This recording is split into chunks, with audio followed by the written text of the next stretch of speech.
Coming soon to this theater.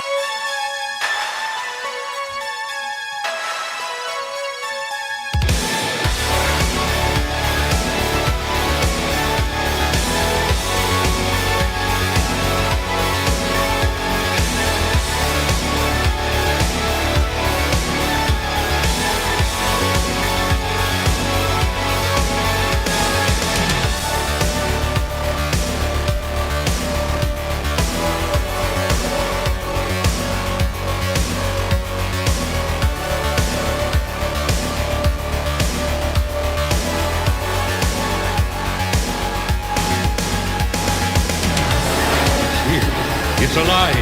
It's moving. It's coming this way.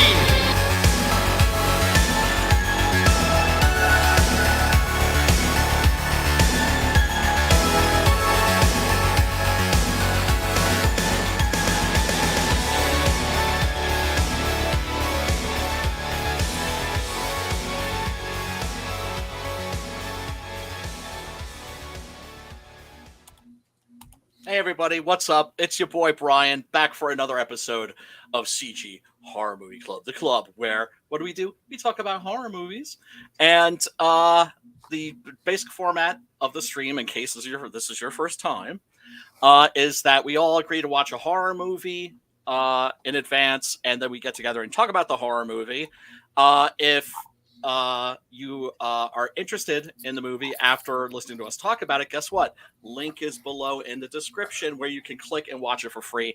The basic theme of the stream is that we always try to make sure any movie we're talking about is not behind a paywall. So it's not like we're going to talk about some really obscure Italian cannibal movie, and then you're going to want to go to Video Search of Miami, or you're going to have to hunt down a VHS rip of a Japanese laser disc like you had to do back in the old days. Everything's available now, on streaming pretty much, and a lot of it through free services like Tubi. And tonight's movie is Phantasm from 1979. And oh boy, I got a lot to say about this one. It's a classic, and it is a very, very peculiar film. And that's the thing. I got so much to say about it. I don't know what to say about it. So let me bring on my boy, your boy, Matt Butch Cleaver Burke. What's up, son? What up, man? How you doing?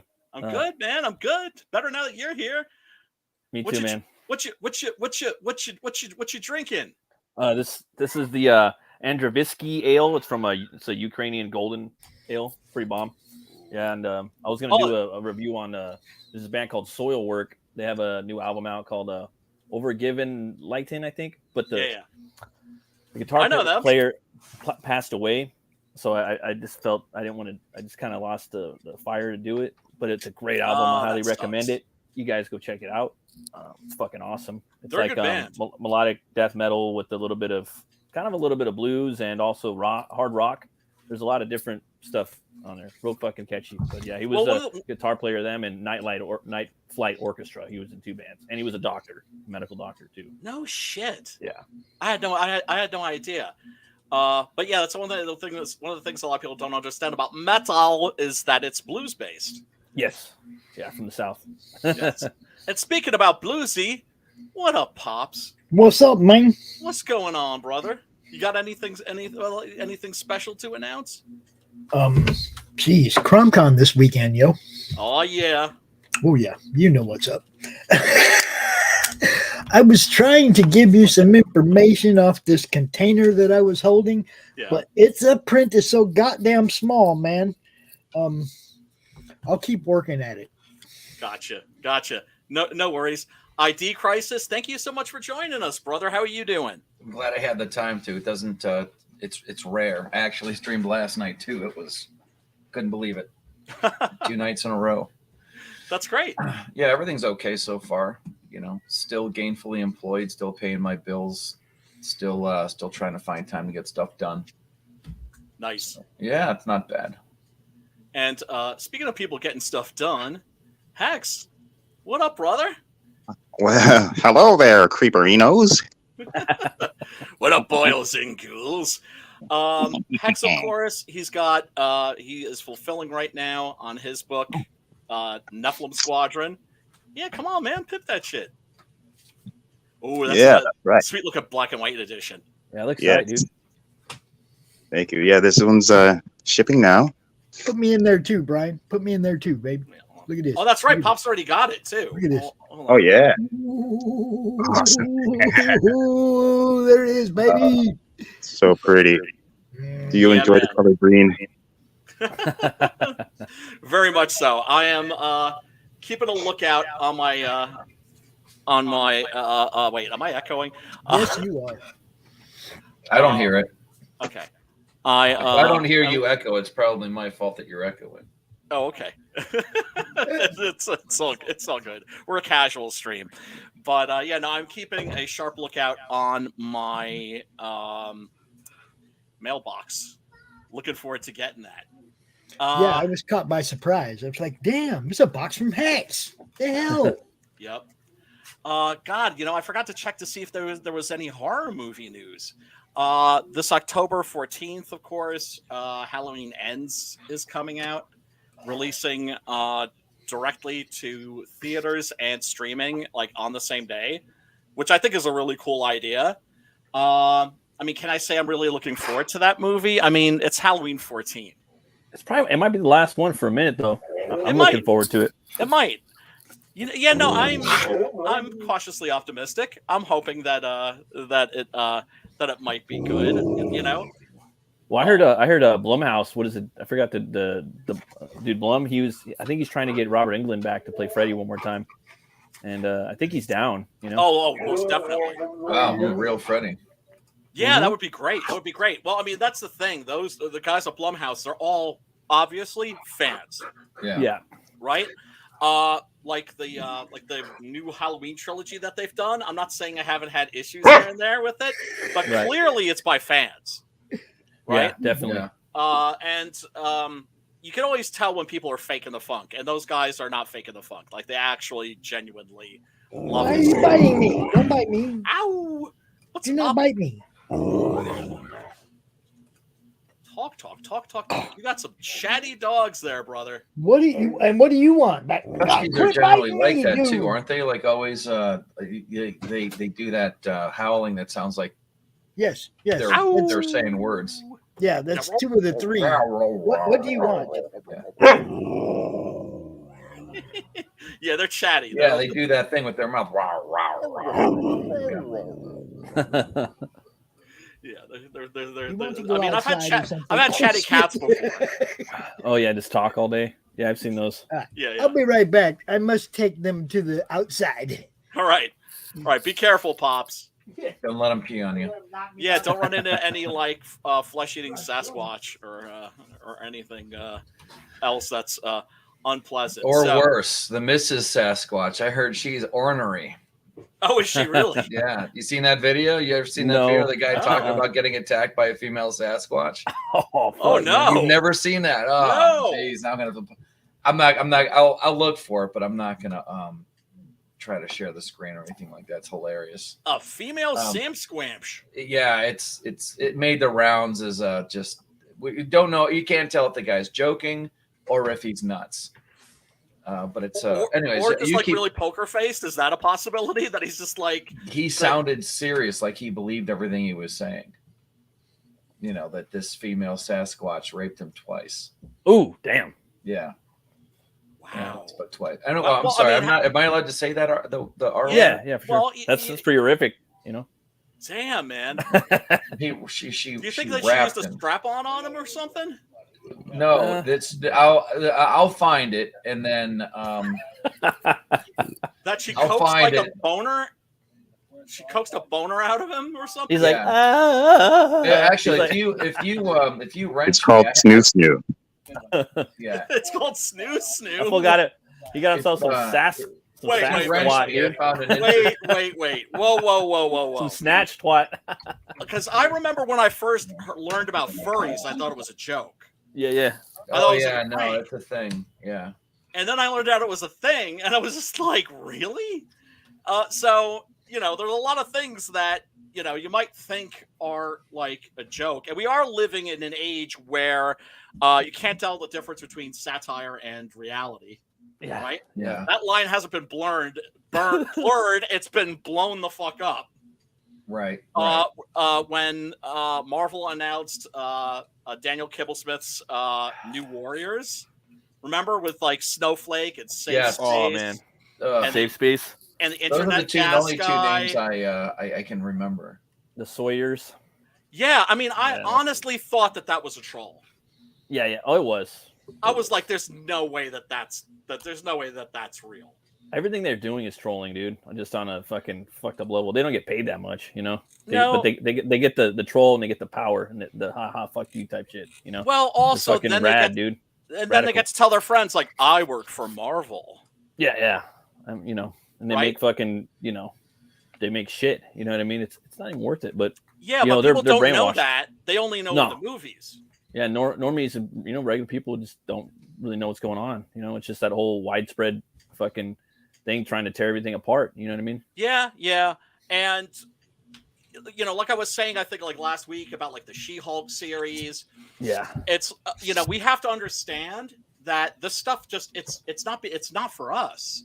No. And that for us to get mad at the shitty Marvel movies and TV shows, it's kind of like getting mad at Steven Universe or getting mad at I don't know, romantic comedies in my case, or I have more of a- sitcoms or soap operas. It's like it's I not have for more me. of a problem being told how I'm supposed to feel about them. Oh, that's yeah, right. You're fuck shit that. if you don't like it. Yeah. I'm a big old steaming pile It's then. like, Here's a shit sandwich. You're just an old blank guy. Here's a shit sandwich. Eat it and Ooh, smile. right. And it's You're like, just an old blank guy, and there can be any number of blanks to fit in the blank, but you're just an old blank guy. Yeah. You're not, you're not one of us. And it's like, wait a minute, who's us? Who are the people that financed Marvel and DC and built them into the fucking businesses, companies that they are? But that's the model. That's Us the model, old which blank is guys. well, yeah. I mean, the reason why the industry almost collapsed circa 1999, 2000. This is when basically they told all of the fans to go fuck themselves, and were basically catering exclusively to the speculator market, right? Yeah. And then the speculators suddenly did this. They suddenly went, "Ooh, action figures." And the speculators bottom dropped out. No, this is what the speculators did. They went, there's no story. There's nothing we can speculate on. There's nothing good coming. How about there's 2 million copies sold of X-Men #1. Each and every one, right? That doesn't mean there were 2 million readers. That means there were 2 million copies sold, each of which went into like fucking a Mylar snug. Hold up. And what makes comics valuable is their scarcity. Look, there's still boxes unopened of X-Men 1 in warehouses all over the nation. No shit. Okay, hold up. When they say sold, that doesn't mean it went out the retail door store. Right. No, that's a good point. It doesn't mean it went out to an actual person. It means we dropped off this many books to the retailers. Right. That doesn't mean they sold. That doesn't mean comic fans bought all those books. Right. So they basically even in a regular bookstore, bookstore, if you're going to send books back, you don't send the whole book back. You just rip the cover off and send it back. That's how it was done. That's how it was done back in the Disney. But I mean, I still hear about people coming up with boxes of X-Force 1. Full boxes of them, dude. Because people just buried boxes. There was so many. There's no way they sold all those books. Right. But my point is, I do have a few. I ain't gonna lie, but look, they had different barcodes. They had your direct code, which was a regular barcode. Right. They had the black on white cap, the white on black cap, and then they had 5 different cards that came in the poly bag with the book. Right? Yeah. So you could, in reality, get like 18 different versions of that book. That being the idea. Each of the cards with each of the barcodes. That being the idea. The other day. Little side code on the other little mini barcode. I got like 7 of the 15, I think. Well, that was the whole point. Was there is this group of people and they will buy every version. Yeah. Yeah. Right? This is why I was reluctant to do a variant cover. So it only took me 20 years to get on that bandwagon. Well, I mean, I did one variant, right? But if there's like 6 or 7, come on now. Kind of gross. I hate that shit. Come on now. Variants are cool, but yeah, they are. It gets horrible after a while. Yeah, like, I don't mind if they limit them. Like if you have your A cover, okay, your A cover, your interior artist does your A cover, and then you got like 3 variants, but they're only 25 of them each. Yeah. So it's limited, so that your A cover is the book that people really get, like the Preston covers, which were limited, and those are gone now. Except you want your variants to be limited. You want them to that's be, the whole point. Special, fun, collectible. Talk about it. There you go. There you go. They're after it again. Okay. I'm shutting off the mic. Right. But my point is that they drive away the old fans to embrace the new fans, and then when the new fans move on to the next thing, they're left with nobody. Exactly. And I mean, whatever. I mean, Disney's been. They've been violating, the corpse of Star Wars. Now they're turning every Marvel thing is a comedy now. Well, yeah, I mean, when they tried to do their own science fiction content, it actually wasn't half bad. Black Hole is not a bad movie. No. I remember that movie, and I'm very fond of it. I actually, me too. On my busted old minivan, which was red and silver at the time, I found a picture of Bob. The busted floating robot. Yeah, and there's Maximilian. I remember using.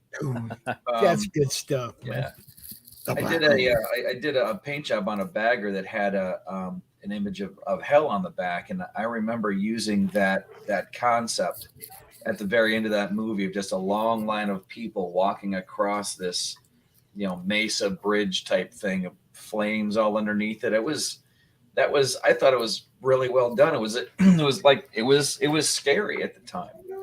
Yeah, well, it was Gothic science fiction. Even the ship itself looked like a haunted cathedral. House. Yeah. Like a cathedral with stained glass windows. Yeah. Yeah, it was really good. And it was unique. Yeah, I like that. I've never seen anything since then like it. Or before. When was the last time you ever or before that where you heard of like, oh yeah, there's just this ship that's existing outside a black hole somehow. Right. It was I really liked that movie, and it was original when they did it, and they could keep doing that stuff again, but it's almost like it's as bad as the swapping. You buy something that already has its own momentum, you stick your own stuff in there and try to change it around, and everybody that was in love with it is now not, and they divorce themselves from it. Yep. Yeah. And then they go off and do their own thing. Like it's like CG is the hot young new wife. Well, the thing is about CG, about our books, is that they're sincere, and that they're from the heart, and they're passion projects, as opposed to what the mainstream is doing, where the comics are basically, I don't know, advertising promotional items for the movies. Yeah. Yeah. Right. Right. And yeah, basically that's what it is. Yeah. Right. And a PR thing too, like whenever they swap a character or they make Batman gay or whatever, that's not for the fans. That's not even to sell comic books. That's to make people that are listening to NPR go, oh, isn't that sweet? Isn't that nice? Sensationalism. That's it. Yeah. It's more, I think it's more that. Yeah. It's more of they want to turn heads with that. Yes. Like what was the one, when the one book where Robin came out as bi or whatever. Dude, Tim Drake. When they did that, I told first off, I have a bunch of copies of Batman 442. The first time Tim Drake dons the Robin uniform, every one of them plummeted in value. Plummeted. Okay, but that's not what. Look, I told everybody then. I said they're gonna do it to Batman. Yeah, and because of all the ancient. Ambiguously gay duo, all the Batman and Robin, all the he's got a teenage boyfriend, all that shit is coming back to roost now Well, and I said it a year ago. I said they're going to do it to Batman. You watch, and everybody's like, "No, they can't do it to Batman." It's the trajectory they've been going. Why wouldn't they? Why wouldn't they go on with it? If they? But that's the thing. Like that one. What are you saying? That one book. What the one I'm thinking of is? Oh, that's not the one I'm thinking of. I'm thinking of the Jonathan Kent. When he comes out, super dad, Superboy or super, Jonathan. Well, most of them are gay now. Like they're straight up gay. Well, they're all but they do that so that they can get that so they can get that sales number, so they can get that attention. It's the same thing as killing Superman. But does it? You know it's going to come back. No one's buying it. Everybody started paying attention to it. There it is. It did, but it didn't get the sales though, because nobody cares. They're the issue after it, the issue before it, and the issue after it didn't. And the people that doesn't sustain a title though. This is the whole thing. You got to have a story. Yeah. They're not selling. Right, exactly. That's what I mean. And when you have Disney cranking out one Marvel film after the next, there's no anticipation. Remember how long you used to have to wait for a sequel? Star Wars. Oh my God! They're cranking them out. But the reason they're cranking them out so fast is so that they have something to sustain the streaming service with. Mm-hmm. Yeah, it sucks, man. Because content. There's only so many hours in a day. What do I know about content? Trying to content. Not art. Content. Right. Yeah. A TV station needs shows, and a streaming service needs shows and movies. Yep. And what they can't make, they'll buy. But whatever. Speaking of which, when you're done watching this, go watch the replay of Pedro and Ginge, because they're over there on my channel right now. They're simulcasting to the madness as well. So we just keep growing, Love Pedro. Forest Publishing is saying hey to the panel. Oh, hey, what up? Yeah, I'm sorry, folks in the chat. Sorry for Brewskis. not paying attention. What up? I was doing that last night too. I had somebody in that was paying more attention to the chat than they were to what I was saying, which I was grateful for. Yes. Because I would Hello, Munchkin. Hey, Richard. Hey, Munchkin. What are you doing? Anyway, let's get into tonight's movie, which is, of course, don't mess with Spider-Man. Don't mess with Spider-Man. We'll let Pops have the floor right now. Look, say hi to everybody. Hi. Now say goodbye to everybody. Yeah, get out of here. You got school tomorrow. Hit the road, Jack. The grown-ups need to talk. I love you. Although, it is odd because tonight's movie is, I maintain, a children's movie. It's a kid's movie. Okay. I cannot wait to hear how you put this together. Yes. All right. Don Coscarelli was a filmmaker who got his start making kids' movies. His very first film is a movie, I think, from 77 or 76 called Kenny and Company, which is basically a boy and his dog, and the dog dies, and just basically about the pains of growing up. But it's got a lot of comedy in it and that sort of a thing. And I only found out relatively recently that he had made a film before that didn't get a release that was also a kid's movie. He also ended up directing The Bad News Bears Go to Japan. I remember liking that one. Wow, yeah, I remember. Well, yeah, I've seen. Well, it's got Sonny Chiba in it for one thing, right? Yeah. So, how much money are you going to need to go to Japan? The kids are like $2 for both of us. Yeah. So he decided to do a horror film because he always liked horror movies. Now, kids and horror movies are nothing new. When I was a kid, one of my favorite horror movies was Invaders from Mars. Have you guys ever seen Invaders from Mars? Yeah, we had to watch it in science fiction class. That was actually pretty good. Yeah. Amazing. Yeah, my teacher's name was Mr. Zarnecki, which is Russian for Black King. No kidding. Yeah, I thought that was really cool. Which one was it? Village of the Damned with all the little white-eyed kids? No, that's not a kid's movie. That's about the fear of children. No, I've seen the John Carpenter one. They had kids in it, though. I saw that one in the movie, too. That's not a kid's movie. Well, in that sense, Phantasm Foodies is a good movie. Is a kid's movie. Phantasm is a kid's movie. I'm telling you, and I'm going to tell you why. Okay. It's because it's told from the point of view of a little boy, like Invaders from Mars, right? And like Invaders from Mars, it deals with the pain of being a child and not being taken seriously by adults. Right? Yeah. Where the kid is seeing some weird shit. He's trying to tell the grown-ups, and they're just not having it because it's outrageous, right? What he claims to have been seeing. And they blame it on his parents just died, and he's just dealing with stuff. It's a defense mechanism, or whatever you want to call it, coping mechanism. Yeah, right. Because the protagonist of this film, played by A. Michael Baldwin, who actually is in not in Phantasm 2, but he's in Phantasm 3, 4, and 5. His character Mike has been orphaned. His both of his parents, I think, died in a car accident. Yeah. And all he has is his older brother, Jody. And Jody is getting ready to leave because he's a young man and he wants to have a life outside of taking care of his brother. And so there's a lot of anxiety that he has related to that. Wherever Jody goes, he's always following him. It's like he can sense that he's going to leave him, Jody says, at one point. Right. So there's a lot of anxiety there. This deals with a lot of childhood anxiety, the anxiety of losing your parents, the anxiety of abandonment, the anxiety of, gee, there's got to be something weird going on at the local funeral home. I don't know what it is.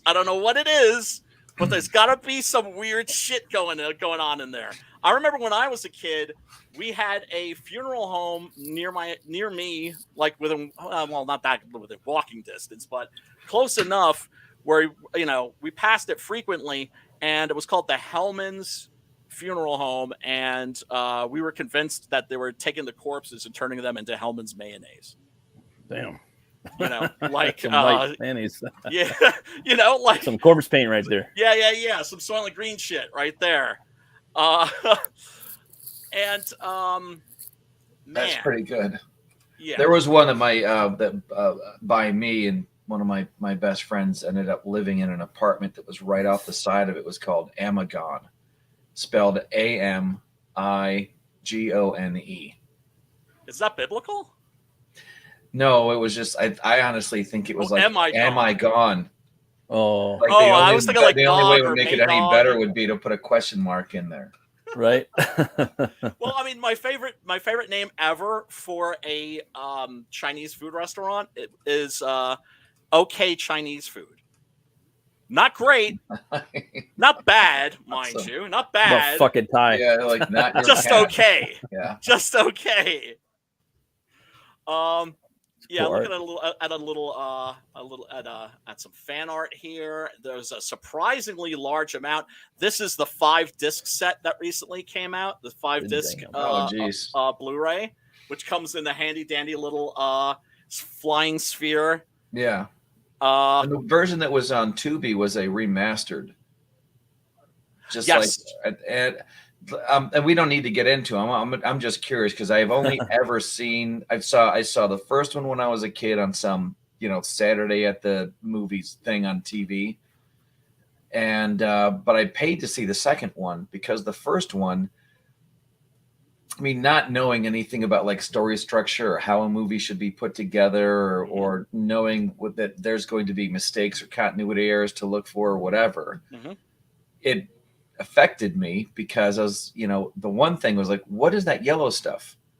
Yes. Coming out of the guy's, head. And, yes. It was just, that made it gross, the fingers coming off and all of weird. Yeah. But I remember going with two of my buddies. One of them was the one that lived in the funeral home apartment thing out to the side there, and walked to the theater to see the second one. Nice. And, but I don't have any experience with any of the other sequels. Were they any good? 3 is okay. Yeah. 4 is, because 2 is great. I think Phantasm 2 is fantastic. Yeah. I remember going to see that the day it came out and being very, very happy with it. And then ended up recognizing the kid that played the guy that played Mike, and a bunch of other stuff. James LeGros, who is also in. He was in. See, now that we have to think about it, I'm yes. He's in. He's in the that surf space movie. horror movie that everybody likes. That's by Paul W. Anderson. I'll pull it up real quick. Yeah. Event Horizon. He's in that. That was him? Yeah. Are you sure? I'm pretty sure. What's his name? What's his name? I might be wrong. Love that movie. James LeGros. That one took a lot of inspiration set-wise from the movie you guys were talking about earlier. I think that kid was younger in the James LeGros. Okay, now he was in a couple episodes of Justified. He played but let's see here. I want to go. What was the one with Patrick Swayze and Keanu Reeves? The surf. Point Break. Yeah, Point Break. He was the one that got thrown out of the plane. Oh, okay. He was the guy. He got thrown out of the plane. I recognized him there. I recognized him in Sleeper Cell. It was a Showtime, I think. Mm-hmm. He was a special agent, Raymond Fuller. He became the big star, the big breakout star of this franchise. Wasn't he also in Walking Dead too? Let's see. I'm not. No, sure. I'm getting him mixed up. I'm getting him mixed up with. He was like great. He's done a lot of TV episodes and stuff. Right. But yeah, you see him around. He looks like Dean Norris from fucking Breaking Bad. I don't know if you know who that is, but he looks a lot like him. Oh yeah. No. I'm not talking about. I'm talking about the guy that played not Reggie. Reggie, I know what you're talking about. Reggie Bannister, you mean? I looked him up, and Reggie, he looks like the dude. He looks like the DEA agent from Dean Norris from Breaking Bad. Yeah, but that's not. Yeah, that's not. He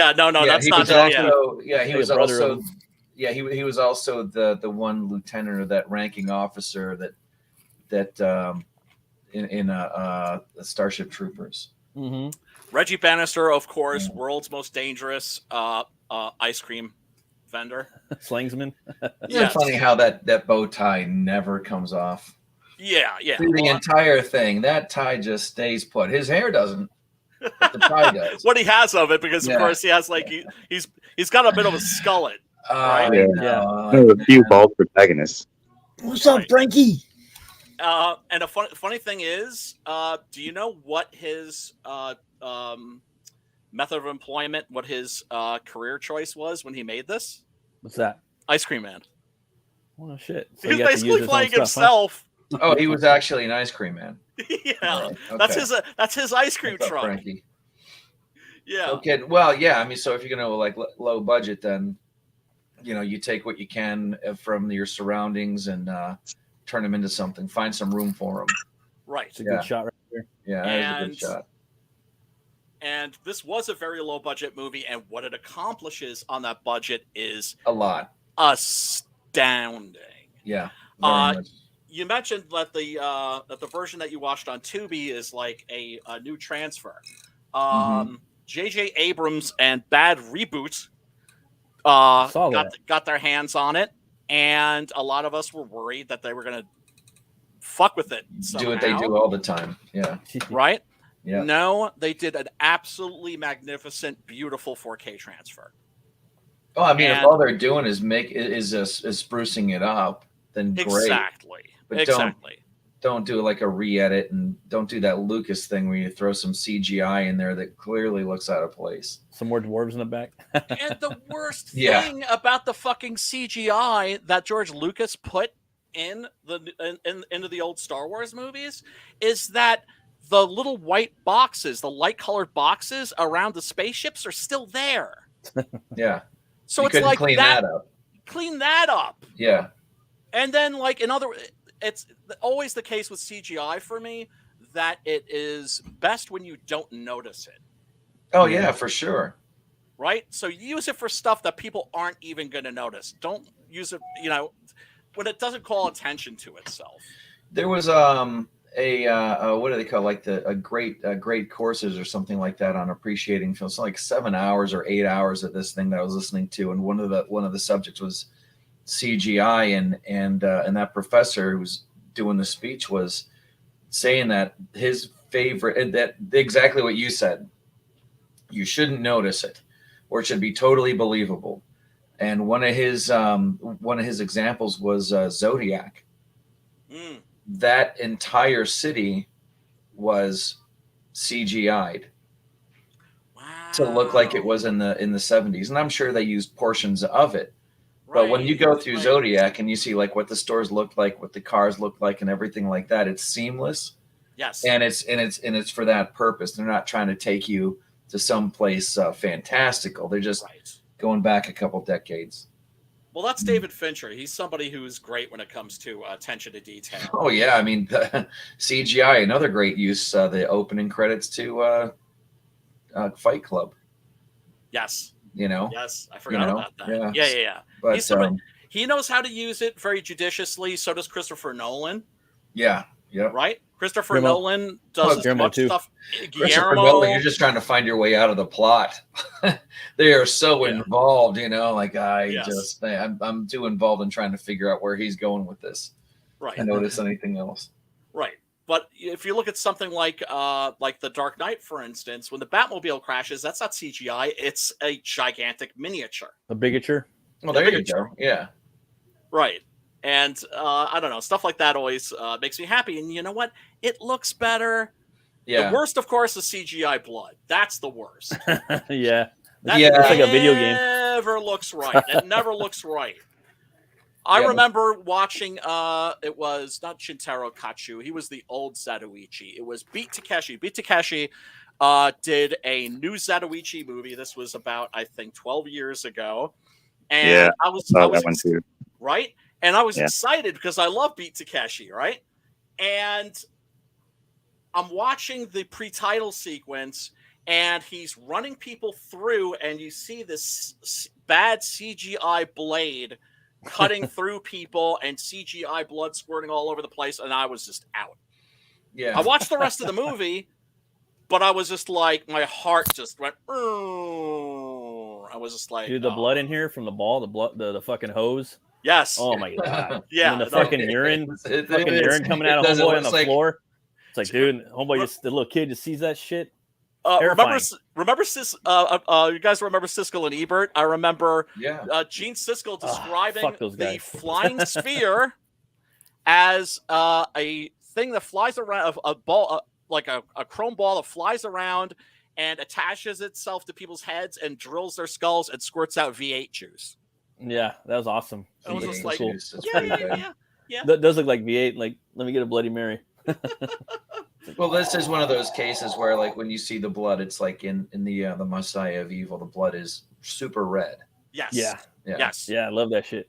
Well, one of the things that's great too about the title is that when you have a title like Phantasm, you're giving yourself license to get away with murder. That's a badass title too, dude. It's like it's a very cool name too, just to say it. You know, Mask of the Phantasm. You know, it's just, it's an awesome name. Like probably one of the best fucking names in horror, just ever. Movie or video games, books. It's a fucking badass name, dude. And it means that you can get away with murder because, well, what is it? It's a phantasm. Well, speaking of Batmobiles, it's one of the things that we were talking about before that I absolutely loved about this movie was the 71 CUDA. Oh yeah. Dude, and it's one of the things that I loved about not everything about the last, the Batman was good, but it's the first time, and I've said this many times. Yeah. The first time that I've seen a Batmobile that I can stomach since the TV show. Oh wow! Yeah. It was awesome, without a doubt. It was good, and I loved it. It was practical, and it wasn't overdone. You ever see something in a movie or a TV show or whatever where you think to yourself, man, I need to come out with my project before somebody else does something that reminds me of what I'm trying to do. Yeah. And totally, that Batmobile was it's getting close. You know what I mean? Like you're getting close. Yeah. They're not comfortable. Like that's like who's listening to my stream? What up, Frankie? It happens up to me all the time. Yeah, no, the Hemi-Cuda, one of the most iconic vehicles in cult movie history, for sure. This movie has a Hot Wheels set. You got this one, you got the ice cream truck, and you got the fucking Phantasm. Yeah. No, like fuck around type shit. Right? Yeah, man. I know that there's been a Tall Man action figure. I don't think that there's been a Hemi-Cuda. I mean, the Hemi-Cuda to me is like pretty much the second coolest movie car of all time. Ichiban, number one for me being, of course, the iconic V8 Interceptor. V8 Interceptor. Oh yeah, bro. The last of the V8s. That's good. I like that one, but I actually like the not the black car, but I like the other one. It's a Ford Falcon XB. Yes, that's exactly what it is. Eric Bana does a really good documentary on the Ford Falcon XB called "Love the Beast." If you get a chance to see it. Oh, really? Oh yeah. No shit. Him and his three friends when he was in Australia, they did a race in this car. They put a Ford Falcon XB together. Did a race called the Targa Tasmania, which is basically like a rally race, but not with rally cars. With one of those things, with one of those. That Falcon looks a little bit bigger, and it has a different nose on the front. I like these headlights. Without a doubt. Yeah, I don't know a ton about cars, but there's an aesthetic to a 70s muscle car that, it's just, it's so intimidating. Those are my favorite because I grew up on cartoons, like the mag. So that's what got me into cars, and I'm not a fucking gearhead, but me neither. I just love cars. This is one of the things. This is one of those sensibilities I'm trying to bring to my project because when you were a kid, Smash Up Derby was cool. Dude, when you talk about your book, if you were a kid when I was a kid in the 70s, which was when this is, I was in the 80s, but still, bro, I had some of that. Smash Up Derby was cool. Hot Wheel tracks. Hot Wheel tracks were a little bittersweet because they stung when your mom slapped your ass with them. Oh, when you were bad, when Dad was home, he took the belt. When Mom was home, she used a Hot Wheel track. And they tried to use all kinds of shit on me. After a while, that shit don't work. It was doubly bad because she'd take the Hot Wheel track, fold it in half, and the first thing is like, "Don't do that; it will never work right again." And then, insult to injury. Oh, that's so brutal. You know how I found out about this movie? I had watched it like previously. You always remember the ball, right? That's the fucking. It's the most memorable, iconic thing from the movie. Sure, it was Bubba Hotep. And I was like, I'm gonna go check the fucking Phantasm out again. I watched it again. I think I ran it. I'm like, I fucking love this shit.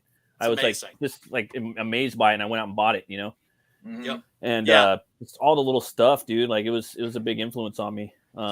Even for my book, man. Like the Tall Man, I had a character like him, and was it Kane from Poltergeist 2? Yeah. I made a character up. That dude was messed up. Called Condor Warlock. That was a big influence on me.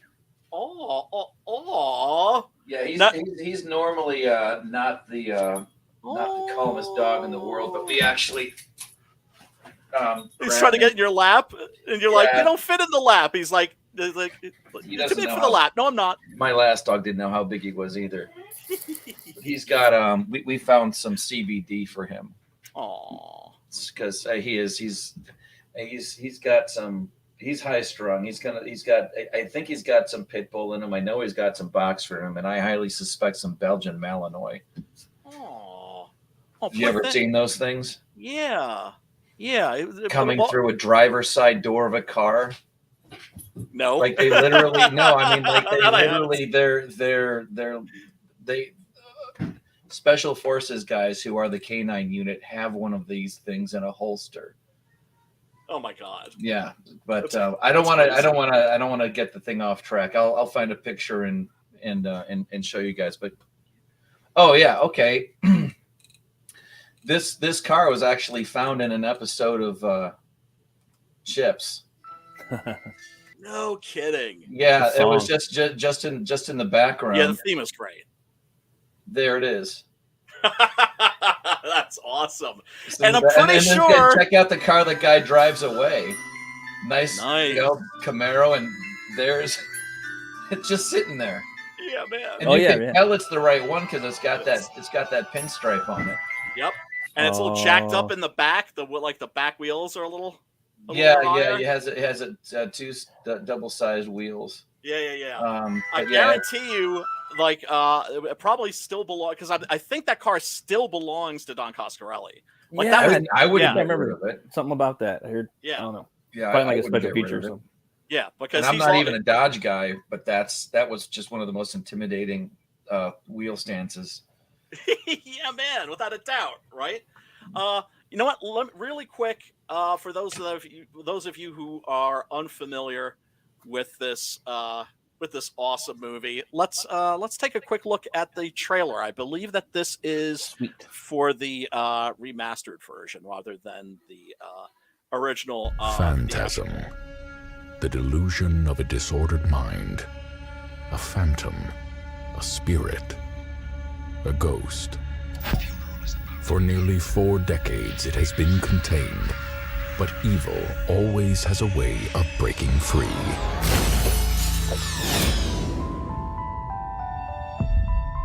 Oh shit! Bad reboot even. Tommy's gone. It's hard to believe. It was a good idea not to let your little brother come to the funeral. Hey, I don't like this place. Something weird is going on up there.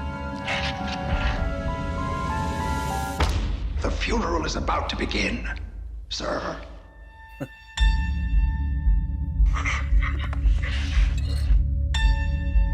What's wrong with you? There's something up there. I saw it. You got some kind of an overactive imagination or something? I know you're not gonna believe this, but these things were here. Oh, give me a break.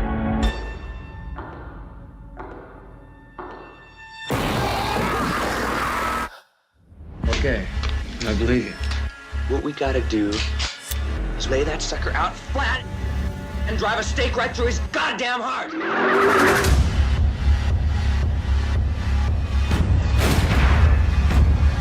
You're gonna run that tall bastard straight down to hell.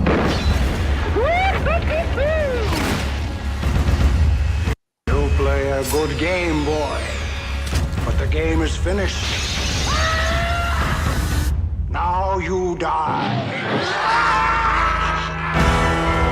Phantasm.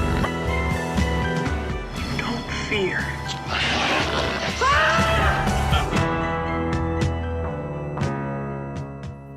Oh, holy shit! I love this movie. I love how they played the song too in the bar, but it's like a little more like jazzy, like kind of like sped up a little bit. Just like fucking real faster. Yeah. You like, noticed are they that, playing right? the theme? I'll fucking leave the screen up really right there. Now, can anybody disagree with me that the actor's name Angus Scrimm is not a perfect name for a bad guy anyway? Yeah, like that Freddy Krueger, Michael Amazing. Myers, Jason Voorhees, Angus Scrimm. Somewhere out there's a serial killer character waiting to be created named Angus Scrimm. I know, but that's this guy's real name. Yes, it was, and it wasn't a stage name. It wasn't a stage name either. I think he was an actor in like regional theater, and around where Coscarelli lived in Cali, and they ended up having a lifelong friendship. He was like an extremely cultured guy. Could speak, I think it was a polyglot. He could speak Mandarin and I think like 7 other languages. He never really had that much of a career outside of this. He did appear in some really low budget trash like The Lost Empire by Jim Wynorski and Subspecies, the first Subspecies movie, right? Where he's wearing like a really bad looking fright wig. I think I remember that. The dad, right? Yes. Yeah, right. Yes. Okay. And he was also actually in Coscarelli's very first movie, the one which I've never seen because I don't think it's ever gotten an actual theatrical or a video release, where he played like a abusive father. That would be scary. Yeah, without a doubt. And like I said, I think that one of the reasons I always think of this as a kid's movie is because it deals with a lot of not just a kid's fears, but also a kid's fantasies. Like right? I definitely believe it's a kid's movie, but maybe not a movie to a kid should watch. No. What I'm saying is, this is the movie that's a kid's movie. It's made for. It's got everything a kid wants. Yeah, totally. Right? It's got blood, boobs. And you might not want your kids watching this stuff, but if you're like 12, 13, 14 years old, you're gonna be all over this. Thing about shit. Yeah. Well, dude, I think they filmed this around here, dude. Like around my house, because there's this place called there's a Forest Lawn mortuary, and it looks exactly like that one. You know, and there's a bunch of like mortuaries and funeral homes and cemeteries around where I live, but that one looks like this one in Cyprus. It looks just like it. I'm like, is that where they filmed Phantasm? Because I know they filmed it somewhere in California. Oh shit, dude! If that's sacred ground, man. I almost feel like watching these things when you're older takes the magic away from the first time you saw it, and you didn't notice things like that's wallpaper on plywood. Yeah, inside. It doesn't. You know. Well, I don't notice just that because the pattern. Just because the pattern repeats. Right. Yeah, that marble. Well, that's one of the things also that you get with the high definition. Right, exactly. That's the thing. That graininess. Well, and not. I mean, you would pick up on maybe that the pattern's repeating, but you wouldn't know it was on plywood. Right. You know what I mean? That somebody had to wrap all those squares of plywood with that. It pulled it off pretty good. But superb. And it's probably it's more than like there's that dune.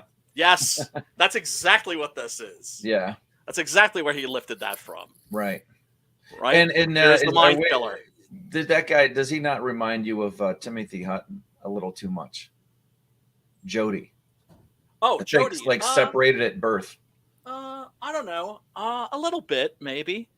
Actually, he reminds me a lot of my older brother. That was one of the reasons why I connected to this movie, was because I was like pretty much exactly Michael's age, and my brother was pretty much Jody's age. Right. And he had like the little kind of like fall mullet going, and the leather jacket, and the muscle car, and all that stuff. And little boys often kind of idolize their older brothers. I can't say that I did, but he did do some cool things. He did do some cool things. He would take us to see, me and my friend to see R-rated movies at the drive-in. And I remember seeing Dawn of the Dead, I think, when I was like 11 or something. Actually, I think it was Dawn of the Dead at Scanners double feature. So it's like exploding head double feature. That was awesome. Now you die. Yes, Tim. Yeah, thanks, brother. There you go.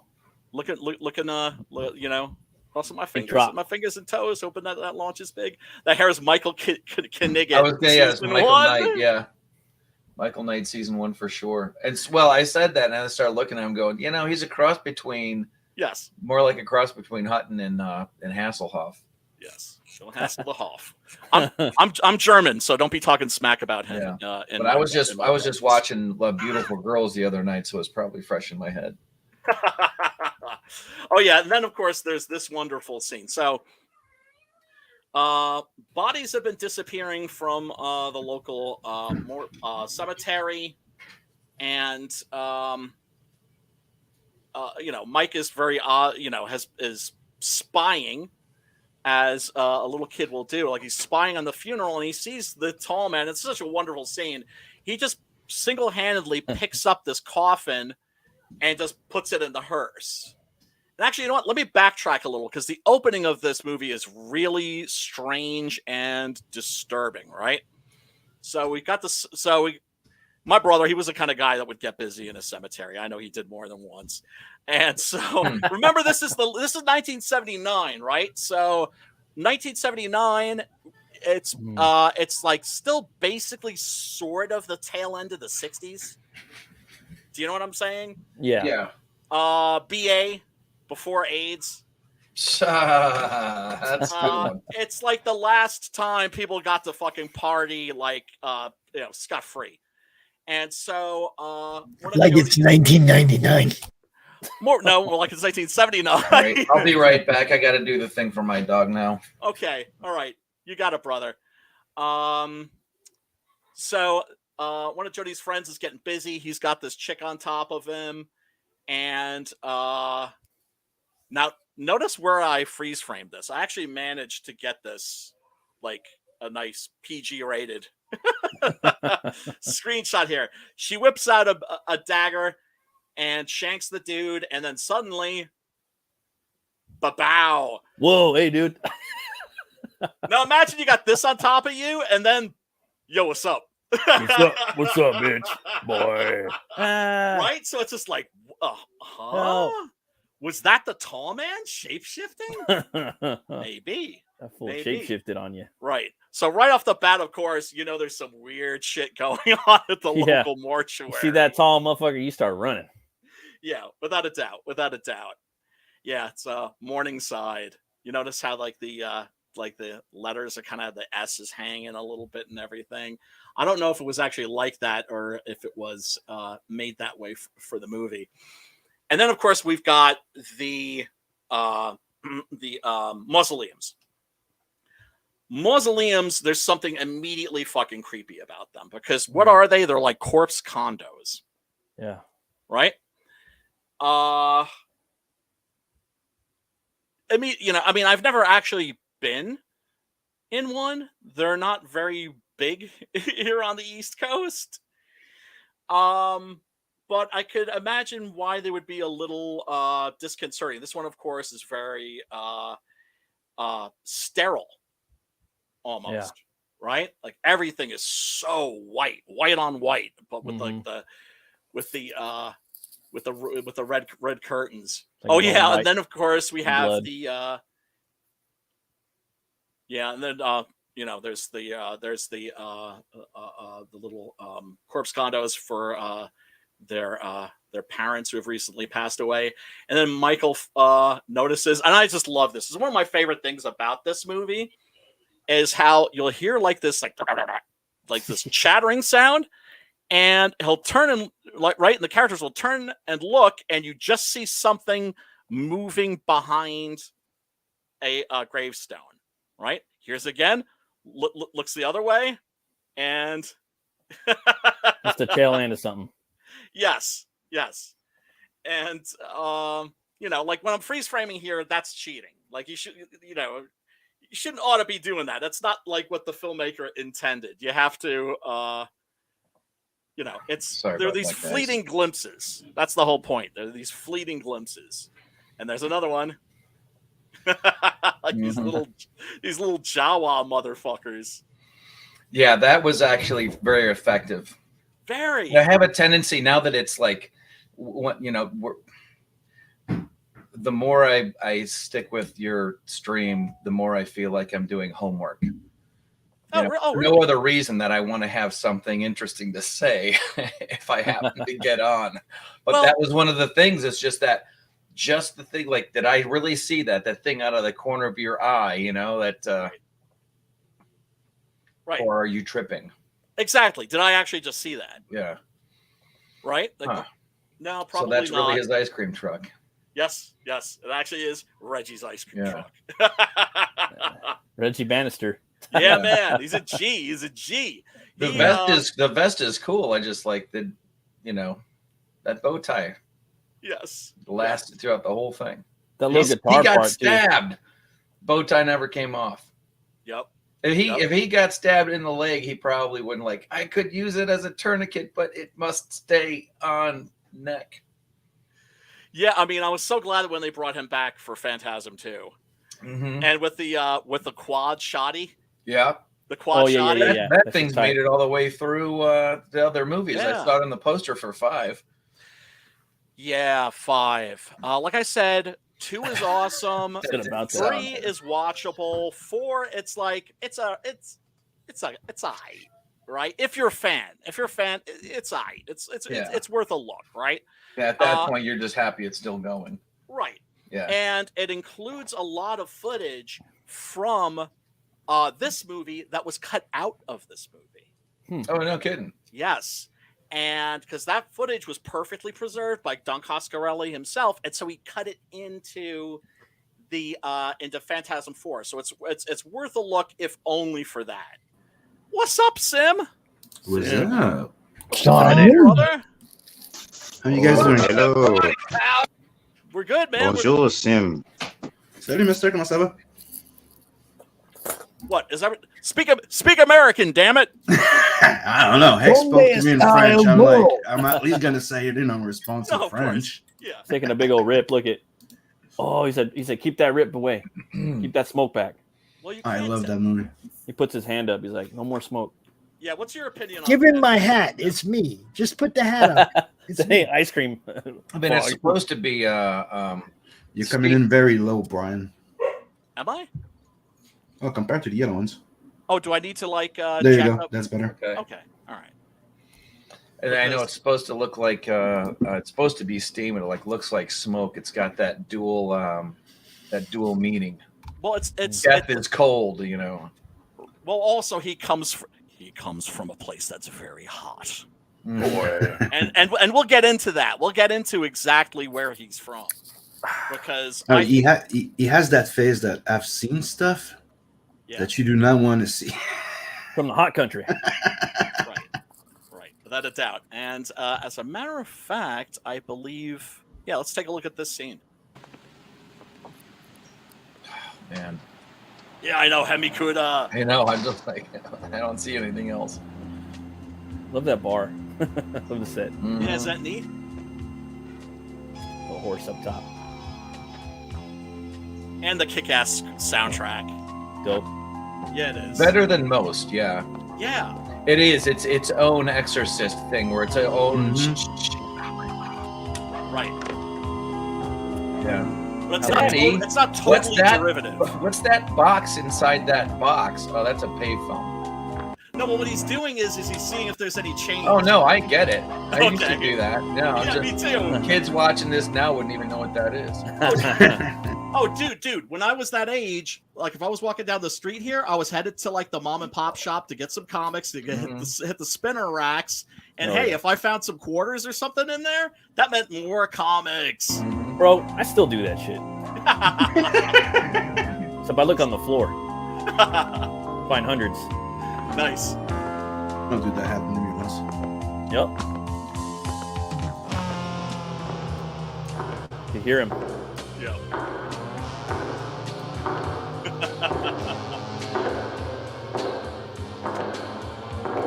Don't touch my hair, boy. Before Slender Man. That's what I was gonna say. It's so slender in my hair. His arms.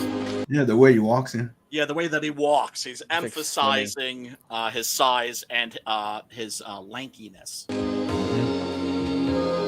at that underbite. Yeah, the way he sticks his jaw out. That's just, you know, the thing about it too is somewhere in the back of your head doesn't look at Reg, even though Reg is the person who's closest to him and the thing that's got the most action. He just zeroes right in on the kid across the street. Yep. Who doesn't want to be seen by that guy, at least. Yep. Yeah, it is. It's masterful filmmaking. It's masterful filmmaking, especially from who was then a very young filmmaker. Just all that tells you he's not human. Yeah. All the visual, just the shit he was doing.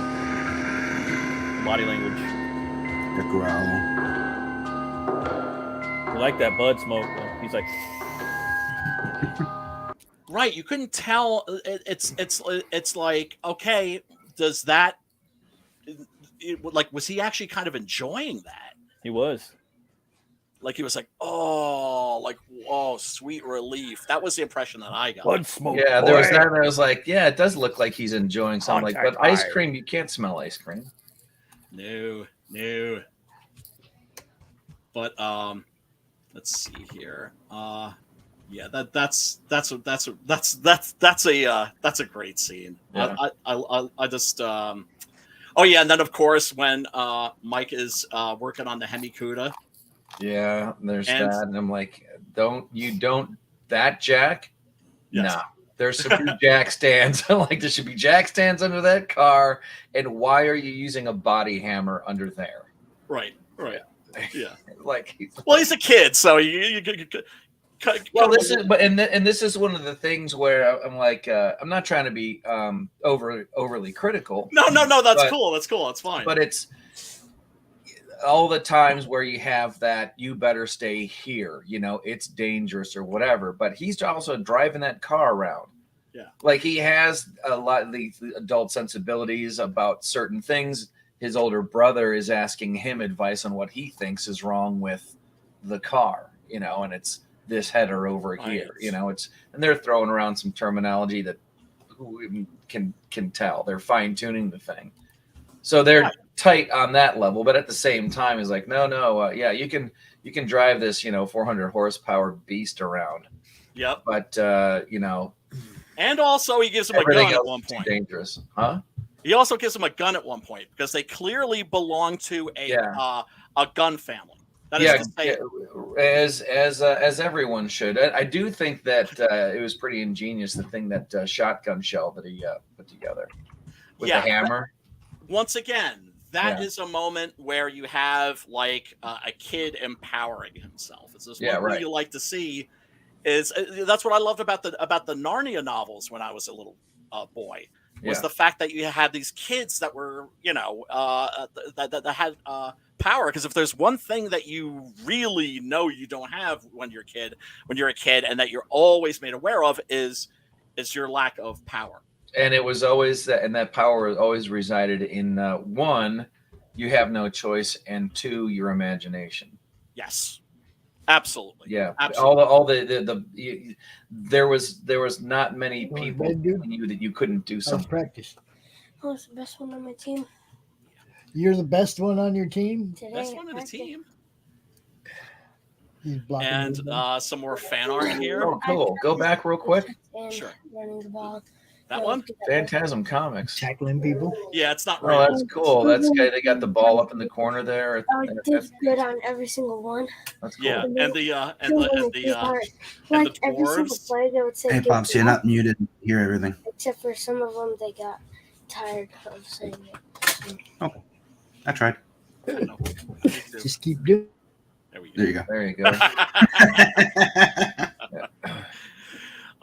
This is a cool one, although this is more for Phantasm. This is like a combination of Phantasm and Phantasm 2. Because Reggie's got the quad, but Mike's like, I'm still a little kid. Yeah. And so, the plot of this is extremely bizarre because what is the tall man doing?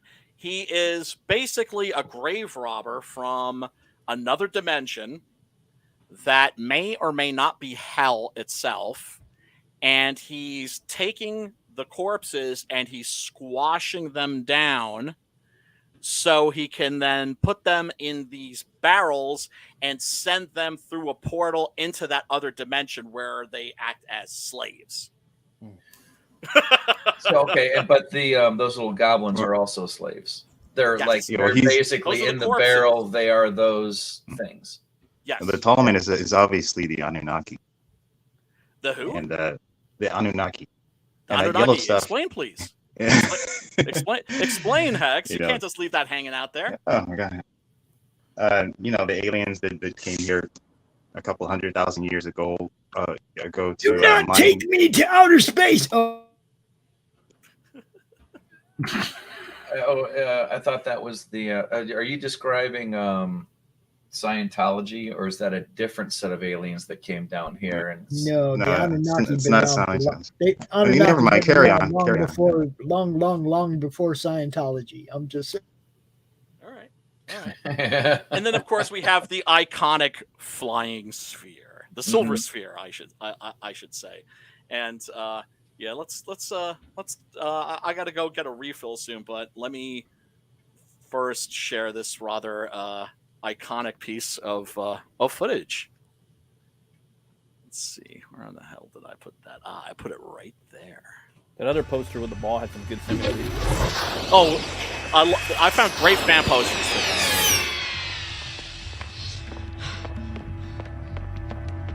Right, so Mike has broken in here to find out what's going on, and this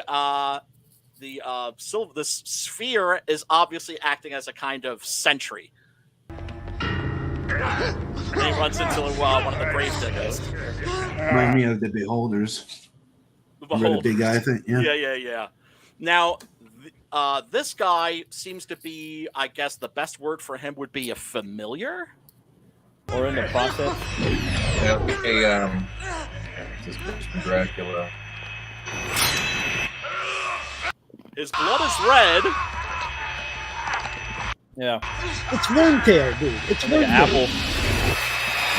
Oh shit! Oh snap!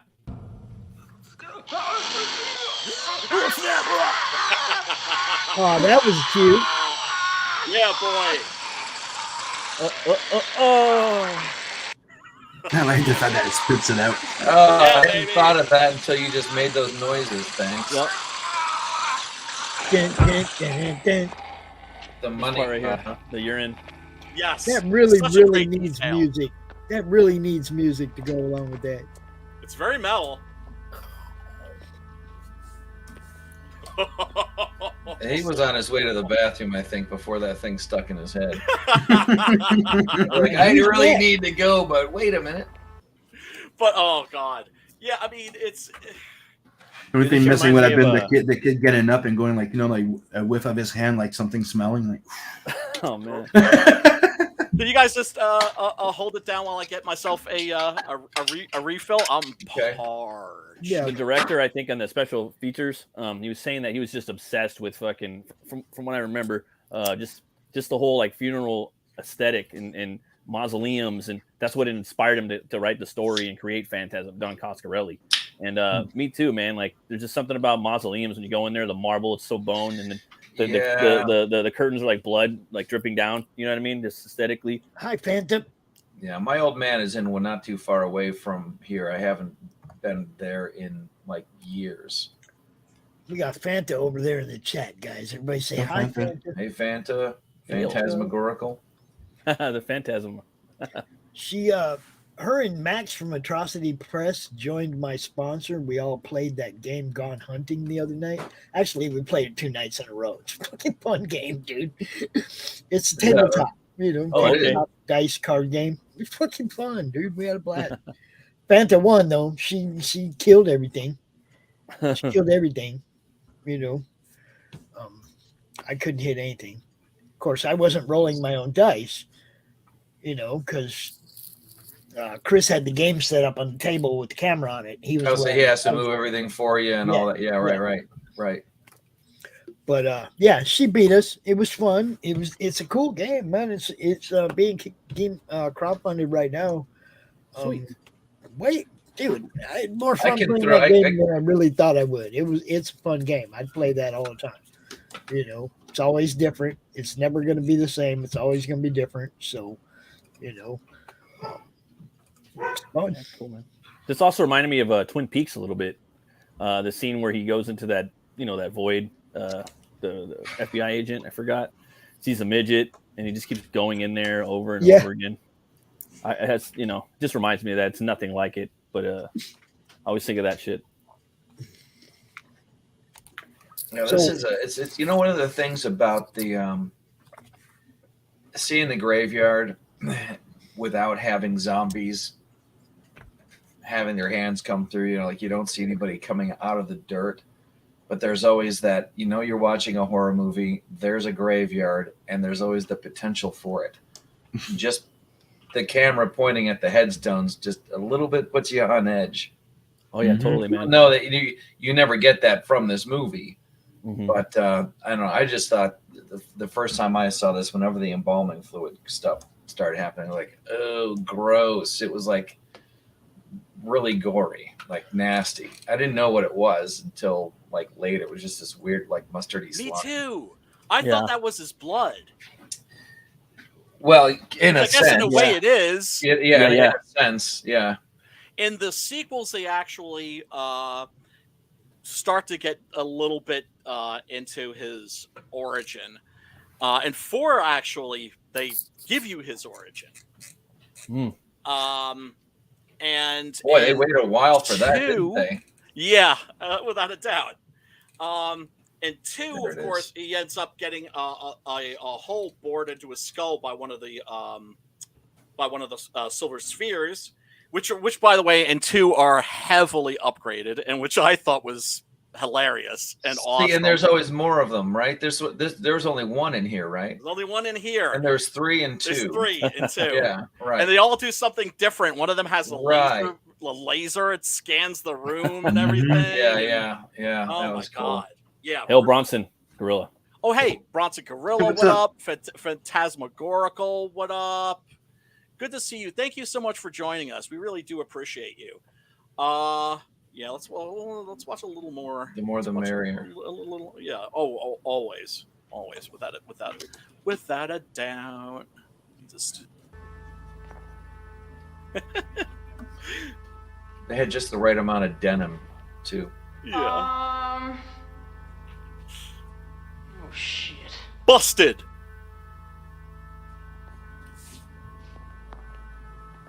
Yeah, Bronson, we were actually just talking about that before.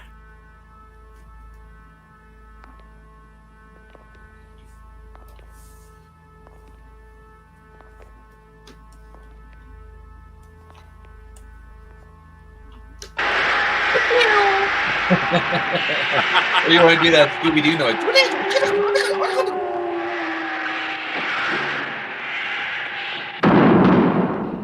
Yeah, and you don't see it until they go back to it.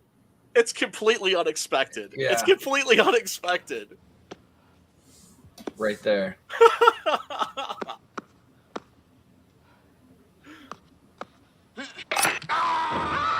Right. That sound right there reminds me of when they are torching Bennings. The first time they torched Bennings in the Thing in 1982 in the big snow pit. It's probably a goat or a lamb. Whatever it is, the sound guy, maybe they watched this and they're like, we got to get that sound in there somewhere in this movie. Well, there are sound effects that you will hear that are kind of like public domain. It's not so much like the Wilhelm scream as it is. Yeah. You know, like a canned sound effect. Like there's a specific gunfire, gunshot, and there's specific like a vase smashing. You know, like it's just like, oh man, really? You couldn't like do your own fucking Foley? You had to use that. You know, you'll see this in like a lot of like direct to video. You'll hear shit like that in a lot of direct to video movies. Can't Foley around. Oh snap! You made it funny, Matt. There's a couple of things in there for that sound. Tex Allen having a hard time getting back in or something? Oh, I'm sorry. Sorry about that, Hex. I thought he was in here already. That's what I thought. Yeah. You hear those fuckers? There they are, little fuckers. Yeah. Scary as fuck. They'll cut you off at the knees, bitch. Yeah, there's the tracks. Their hands, bro. On. Oh man. Pops would remember those. That was the sneaker. Yeah, Everybody had tracks. Yeah, it was that or old Vans. It was one or the other. Or Converse All Stars. Don't forget the Converse. Chucks. Oh, yeah. The PF I still have those. I can find those tracks again. Oh wait, hold on a second. The Reeboks. Okay, Right, Hex, I'm back. Hex, you're back. Okay. Oh yeah. I was trying to look at the chat and I kicked myself out. Oh, okay. Sorry about that. Sorry about that, brother. Wait, why am I apologizing to you? Apologizing to you. You kicked yourself out. I'm sorry, Hex. Yeah, there you go. You owe yourself an apology. Never apologize. Ain't life Never, a mother. never Yeah, apologize. No, definitely not to me. Especially for not any to of this. yourself. Man, come on. I love this thing right I here. like That's that one. That's fucking pretty good. awesome. Good t-shirt. Yeah, I was at the Chiller Theater Convention, which is the largest horror convention in the United States, some years ago, and I was surprised by the amount of Phantasm art that I saw. That's to say, it wasn't official merchandise. It was dolls and puppets and Christmas ornaments and all this stuff. Christmas ornaments. Yeah, man. The In balls. fact, I have one. Yeah. Oh, that is a great idea. Right, I'm gonna little find blade some of sticking those. Oh yeah. I was amazed at it's and with fandom, if you're not providing the merch, if you're not providing the toys, the fans will make them. Yep. Mm-hmm. It's and worthy. these were people that were making them and selling them at, these independent craftspeople. Correct, Bronson. It is.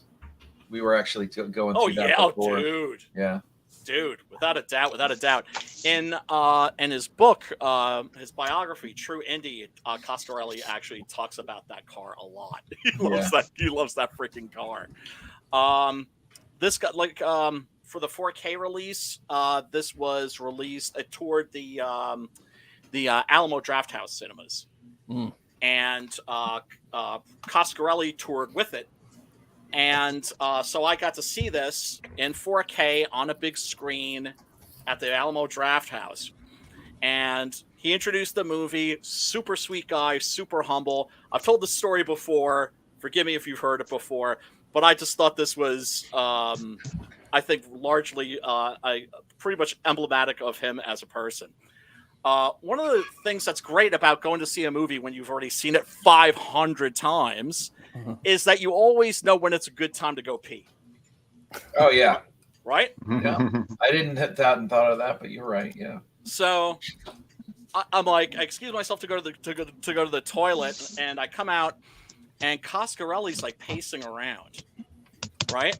And I don't know why, right? But I go to give him a fist bump. He gives me a fist bump back, and he goes, "How's it going?" And I'm like, "Dude, how do you think it's going? It's freaking Phantasm. Hello, it's going fantastic. It's going awesome. Phantasmic. Yeah, right." And he was like, "Oh, good. Like, glad to hear that. Thanks, man." And I just it was just interesting because here's this guy who's got to be in his 60s, and he was like a little boy. He was a little boy that just wanted to make everybody happy. Not really that sure of himself, even at that age. Yeah. I guess it's true what we were saying before about growing up. But some of them are also afraid to lose their touch. Like there's the stigma that after a certain age, everything you will do will be bad to deteriorate your reputation. Right. And anything you create, even if you're very confident after years of experience, every time it's a new thing or something, there's the pressure of it being not as good as the previous or something. So of course. It's like that with bands too, man. You know what I mean? And they want to, sometimes they got to do new styles to keep staying relevant or even to stay in business. Yeah. This is a movie that's always had a very passionate fan following. People who love this movie. And I think he was maybe a little nervous because he saw a lot of people. Oh, that's right. Because he did a hand count first. He's like, how many people have seen this movie before? And he saw a lot of hands go up. But he also saw a lot of hands not going up. He's like, okay, how many people is this your first time? Those a lot of hands went up. Those were all the girlfriends. Yes. The ones that didn't exactly go up. Right. Well, the girlfriends and the boyfriends, because there's going to be a couple of freaks out there. Those chicks are like, I don't know why I love this movie, but I love this movie. Two things got to happen if we're going to hang out together. My dog's got to like you, and you got to like this movie. Exactly. Without a doubt. And of course, the audience. She would be a dog person, not a cat person. I'm just saying. I'm fine with either. She's all about this movie. She's a dog person. Right. Well, I mean, I'm like a cat person, but I love dogs to pieces. So it's not like being a cat. I like big dogs. Yeah. Oh, I love big dogs. I like big dogs. She was like Paps over there. I'm not a fan of the ankle biters and the yipper yappers, but I like big dogs. Well, I mean, why do you think if I'm on a stream and there's like a dog hanging out, I will shut everything down. It's like, okay, show us your dog, show us your critter, show us your buddy. Right. Always. But I mean, everybody, of course, just loved the movie to pieces. I remember going with my friend Chris, who was like a horror fan, and he brought his sister, and his sister had never seen the movie before, and so she wasn't impressed. But then I mentioned that Coscarelli also directed The Beastmaster, and she lost her shit. Oh man, that's right. Yes, Coscarelli he sort of flirted with the mainstream. when Beastmaster came out, unfortunately, it was a bomb. But that has all the same kind of just off the beaten path ideas. Like, I remember, okay, again, a kid watching that movie, and one of the things that really got in my head the most was, I'm trying to think of what it was. It reminded me of that scene in The Wrath of Khan with the Seti eel. Didn't some creature get into a person and they locked a helmet and the earwigs? Yeah, the earwigs. That whole thing right there is like, that's a crazy concept. Super well done, very well shot, and the idea of it. I remember like when something impresses you and you're like an artist as a kid. As soon as the movie is over, you start drawing that thing or variations of it. You know, dude. Minutes after watching Hawk the Slayer, I was already drawing up like D&D Hawk the stats Slayer with the Mind Sword. Yeah, well, that I've been wanting to do a stream on that for a while. I've actually been talking about doing like a D&D movie stream where we just talk about like movies that are basically D&D modules, which that very much is. Right. And also the Sword and Sorcery boom that occurred from like 1981 to 1983. I remember. Was it? No, I don't. Was it? Who did? What was the one where they did the dragon? It was not done in stop motion. It was done in Dragon Slayer. Go motion. Yeah. Which, by the way, awesome. When I saw the Hobbit 2, the Desolation of Smaug, I had to ask myself, okay, why does the dragon in this not look as good as the dragon in Dragon Slayer, which was made in 1982? Right. What the fuck? I remember. I didn't understand it completely, but they were doing this special effect called Go Motion. Yes. And Go tip it. See, now it's funny you should mention that. Brian, I just dropped something in your Twitter inbox. Mm-hmm. I think you'll enjoy it. Okay. Somebody was talking about that Mad God that he did, which is something. What did it take him 30 years to finish that? Start and finish that thing? Yeah, it did. And I still don't know what I was watching. Right. I mean, I think I do. I haven't watched it yet. I mean, it's on Shudder. Yeah, I know. It's one of the things I made. Because somebody said something. We just clipped that one little part of it, Brian. We just clipped that awesome. one little piece. It's good. It might have been 7 of 9.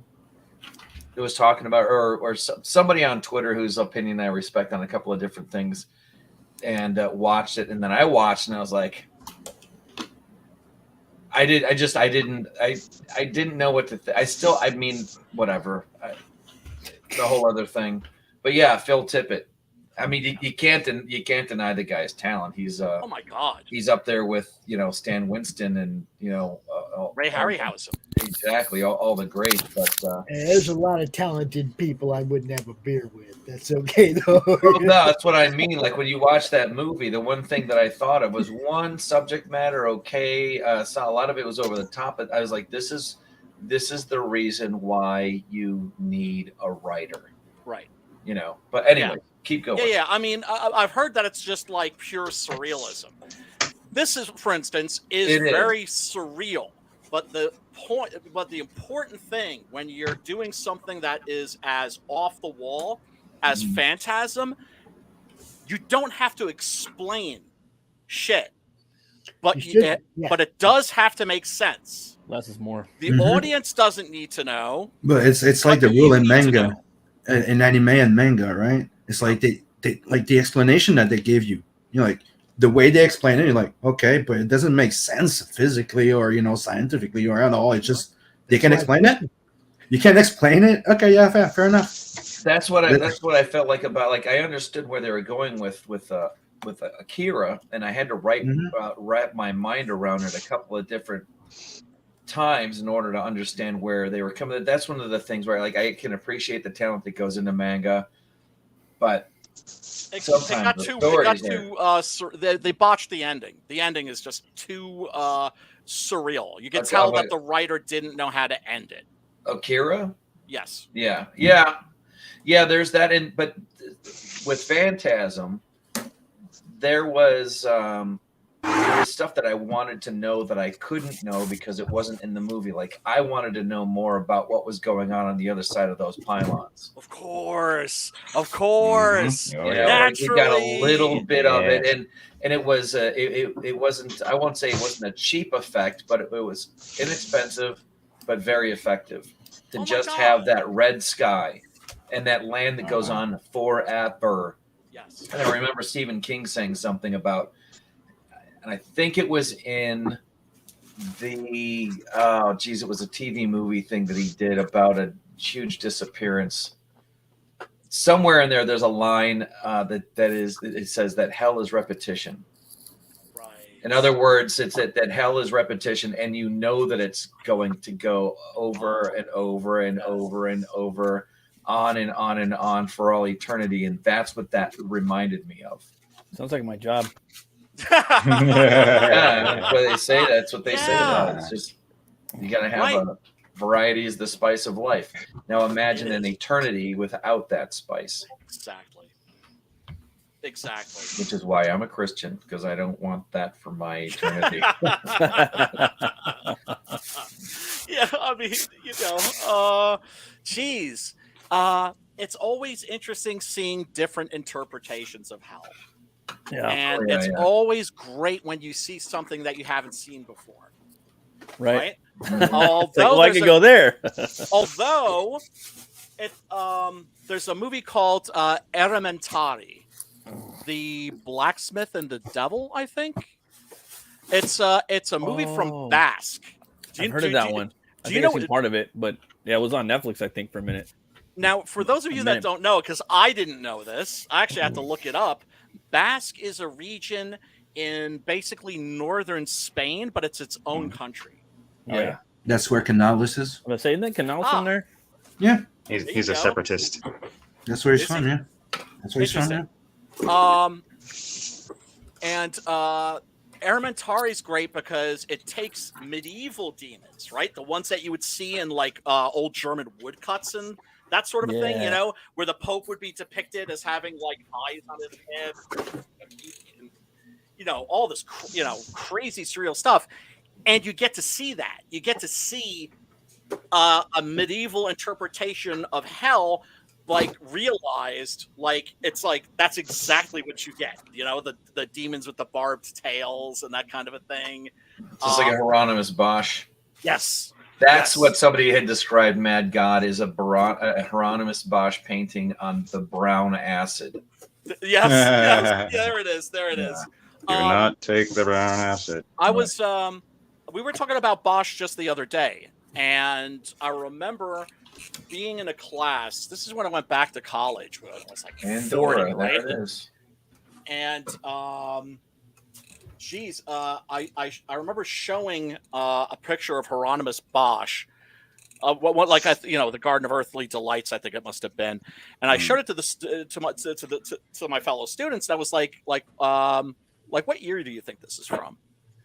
And a lot of them were saying like, got to be like 1920, right? That's when Surrealism took off. No, I mean it's not a bad guess because Bosch was about 400, 500 years ahead of his time. He was doing surrealism before. Don't know this. He was doing surrealism before Columbus discovered the New World. Yes. That's fucking amazing. Whenever you got anybody that's literally hundreds of years ahead of their time, that's some Da Vinci shit right there. That reminds me, does anybody remember learning about a book that was described to me in social studies classes? It was as prevalent in people's homes as the Bible, and the entire thing was a work of fiction that nobody knew that it was fake. It was Pilgrim's Progress? What? Pilgrim's Progress? No. I mean, it wasn't biblical. It was somebody had wrote this thing with pictures about what the New World was like. Oh, and it was just full of weird creatures. I remember one of them was like the foot was so big that he could hold it over his head and protect himself from the rain. You were talking about Pliny the Elder. Pliny the Elder. Pliny the Elder? That's a beer. Russian brewery. Not playing. I'm obsessed with monsters, right? Have been since I was a little kid, will be till the day that I die. And one of the things that you discover when you're a monstologist, and believe it or not, that's actually a academic field right now. Pliny the Elder is a sculptor? Well, he was a lot of things. Renaissance. Right. Okay. Yeah. He wrote a book about the monstrous races. The monstrous races were believed to have actually existed in that time. Like people actually thought that this was for real. Now, obviously, what you had. I'm sorry. I don't mean. I don't want to cut you off or say that. No, I don't please, know that this is the thing that I'm talking about because this was one of the things that was an early work that Gutenberg had pressed. Yes. So it's. I mean, Pliny the Elder is A.D. 24 to 79. This is something that happened that was alongside the Bible because it was a work in print. There's woodcuts and stuff. You have the Cynocephali. You especially see the Cynocephali are probably the most famous of the monstrous races.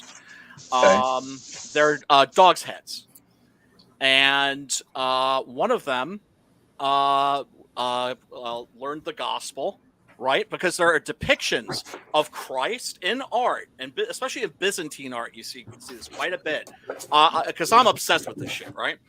Okay. Depictions, paintings of Christ preaching to monsters, giving the gospel to monsters, and you see like these dogs' heads, right? That are, they have their spears and they're listening to him.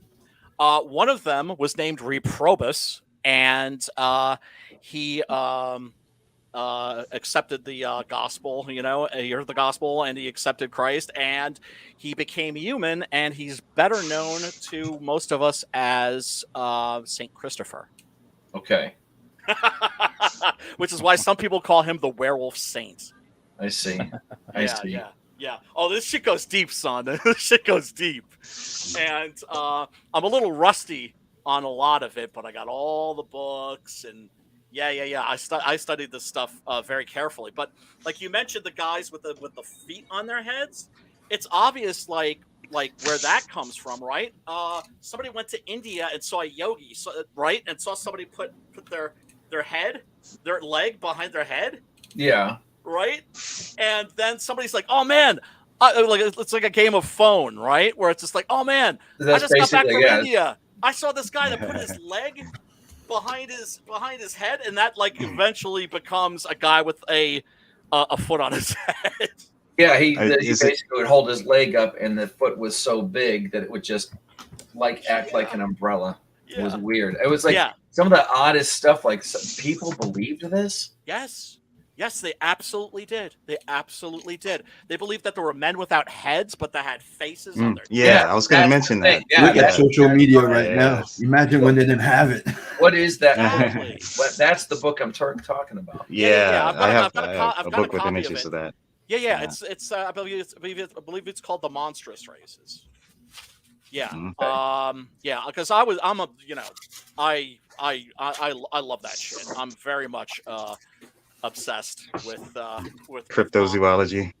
Well, not so much cryptozoology, but more monsters in folklore.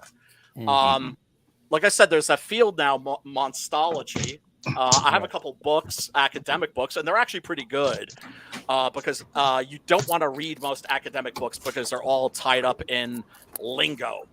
Right? Everything has its own language, and if you don't know the language, you're not going to understand what you're reading. Is this the thing by John Block Friedman, The Monstrous Races in Medieval Art and Thought? Yes, that's the book you want. That's the book you want. Mm-hmm. Yes, absolutely. Okay. And you can actually find the actual book by Pliny. You can find that on Project Gutenberg. Bronson's got some pretty cool points. He's saying that if you ever get a chance to listen to the isolated score of the film, listen to it. It's greatly underappreciated. I agree with him too about Tim Curry in Legend. That's the best representation of Satan or the devil or a demon. Excuse me. Definitely the biggest horns. Yeah. Sorry, I just subbed Bronson's previous comment. Hell, bro. Hey, some red American boys in the house. and you guys were one very about, sexy prophecy chemical the other night. I thought that as far as devils go, that why is it whenever we're talking about movies is when I cannot remember anything about movies? Dude, any other time I'm good to go. That's like all the time. It happens to me. No, it's just that name that's on the tip of my tongue. If you mention something that's associated with it, I might be able to help you out. Like you tell me, like, what's his name? Oh, of course. Viggo Mortensen. Prophecy. Yeah, we were just talking about this. Yeah, he's the best. You were talking about it. We did that. One of the best devils ever. Oh my god. I got a shit, Darkness. The first one McFarlane made. It comes in this like fish tank. I have it out in the garage from Legend. Fucking badass. Oh yeah. Yeah, that makeup by Rob Bottin, of course, who also did the effects for The Thing. Yeah. He was a protege of Rick Baker's. He also did RoboCop. Oh, Bottin, yeah, he's and shit. Total The Howling, Recall. bro. Is that how you're supposed to? Yes. Yeah, he did The Howling, and then American Werewolf in London came after that, right? About the same time. The same time. They split. Okay, because it was that was the first teacher. Academy Award for special effects, wasn't it? Yes, and it was a big debate back in the day in the fandom amongst horror fans, which transformation was better. Which one? I like him. Yeah, but the thing is, he started on one movie, then he quit halfway through, then he went to work to the other one. So somebody else finished his special effects from the other, isn't it? What was that? That's the one, right? Which one? Then he started that. Yeah, because there was like I was watching a documentary about it. Like I didn't know that he started working. The guy that worked on the second one, like I'm trying to remember which one it was first, but he started working on the first one. Then he quit to go work on another movie, The Howling, I think it was. That was the most popular one. And then somebody else finished the thing. So that's why they're very similar, and one's less as good. So well, yeah, but here's the thing. I think, my own personal opinion, the Rick Baker's transformation in American Werewolf in London is more impressive from a technical aspect. It was relentlessly lit. It's all in light, yeah. And that is why the transformation in the Howling, I think, is so much cooler. It's scary as fuck. Yeah, it's moody because you're hiding behind silhouettes and dim lighting and things like that. And some of the shots, like for instance, when Eddie Quist is transforming, and he's growing, his legs are going up, and his hands are sprouting out, these claws, and he's doing big fat swollen knuckles. Yeah. Oh my god, it's so much scarier. Big fucking yellow eyes. Yeah, they're both scary though, like equally. Yeah, but that one's so So I like it more though. Most people do like the fucking most Rick Baker. Yeah, most people say American Werewolf in London. I would have said that when I was a kid. Now as an adult, holy shit, I would say The Howling. I like The Howling as a movie like way more. It's got way more fucking social political underpinning. Like so much. I mean, don't get me wrong. American Werewolf's fucking one of the first comedic horror movies, and that's got a lot of shit going on too with the dreams that he's having. And it delivers the horror. And every time you see the people that he killed, they're more decayed a little bit more and more. Like in dreams, they rot. I hope that movie gets free, dude. I want to fucking do that movie and The Howling someday. Hopefully, we can get those. Oh yeah. Well, I mean, you know me. I mean, I got them both on DVD in the garage. I'm a monster kid. Is everything you own that's cool in the garage? Yeah, I mean, I got everything really cool. I had to get it out of the house. I'm like, oh, got a cool movie in the garage. It's supposed to be all my cool shit's in the shed. It's supposed to be in the Batcave pretty soon, but fuck, man, too many mosquitoes out there. Do you want to hear some Matt Burke trivia? Yeah. This man's father, this man right here, wrecked 3 Mustangs. I didn't. I did. In the 70s. He wrecked 4. Wrecked 4. He used to race all the time. He damn. worked at Bob's Big Boy and quarter fucking mile. What a Chad. Drummer. He was a fucking hardcore Christian Smith, too. I didn't see you there. Yeah, just fucking would race people and stupid shit. I mean, seriously. But he's a big nerd though, like us, into all the same shit we're into. Who do you think got me in all this shit? Yeah, my stepdad used to race and I'm gonna see if this is actually a thing. It was 429 Cobra Jet Wedge, which is basically a slant 8, in a Gran Torino, which is one of those really big front end cars. And remember he told me, he goes, he sold it. He would talk all the time about this car. He goes, I sold it. And I go, why? He goes, because I thought I would kill myself in it. Yeah. Man. You know? Yeah, well, like Clint said in Magnum Force, man's got to know his limitations. Man's got to set his own limitations too. Yes. Yeah. Yeah. Very, very much so. Okay, now this is very much a favorite scene from this movie. It's just fucking bad. Oh yeah, this is about a movie. Here it comes. This whole stream. There's nobody driving that mother. That mother. Pumps in the back seat. Maybe Coscarelli was still thinking at this point about maybe like a Let him ride right up on her ass.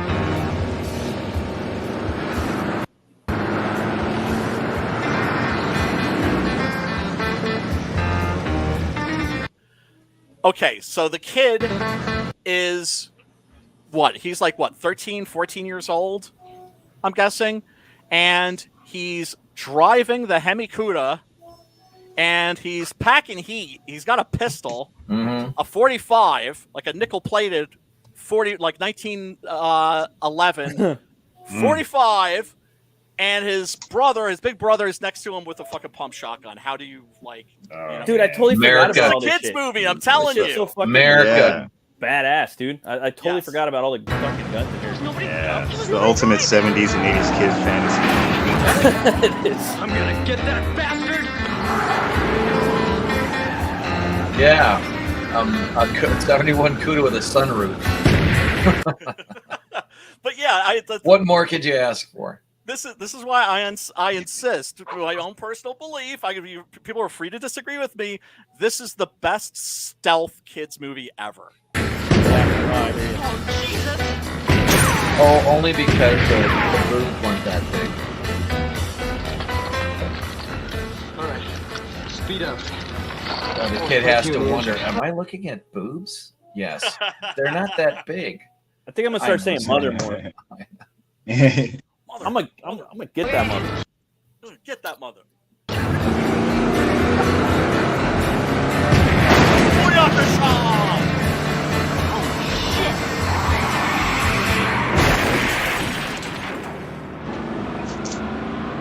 That's what's up. It's like, I mean, it's like that's the sound a Bo or Luke Duke might make. Yeah, but well, to be fair, wouldn't you make that sound if you just like blew up a fucking car with a fucking 12 gauge? Yeah, I'd be like, just fucking laughing. I've got that gun. I mean, not the actual prop, but yeah, the model. I have to say, yeah, it's a Remington 870. 870. Yeah.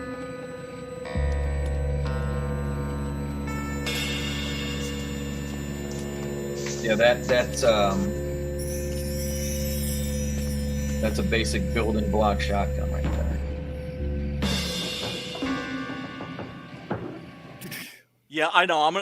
I'm nerdy like that. If I buy firearms, they have to be firearms that like I've seen in like my favorite movies. Well, I have one too. It's an 870 Express, which all that really means is they didn't do all of the filing and everything. It's a little bit of a less expensive model, so you got to break it in a little bit more.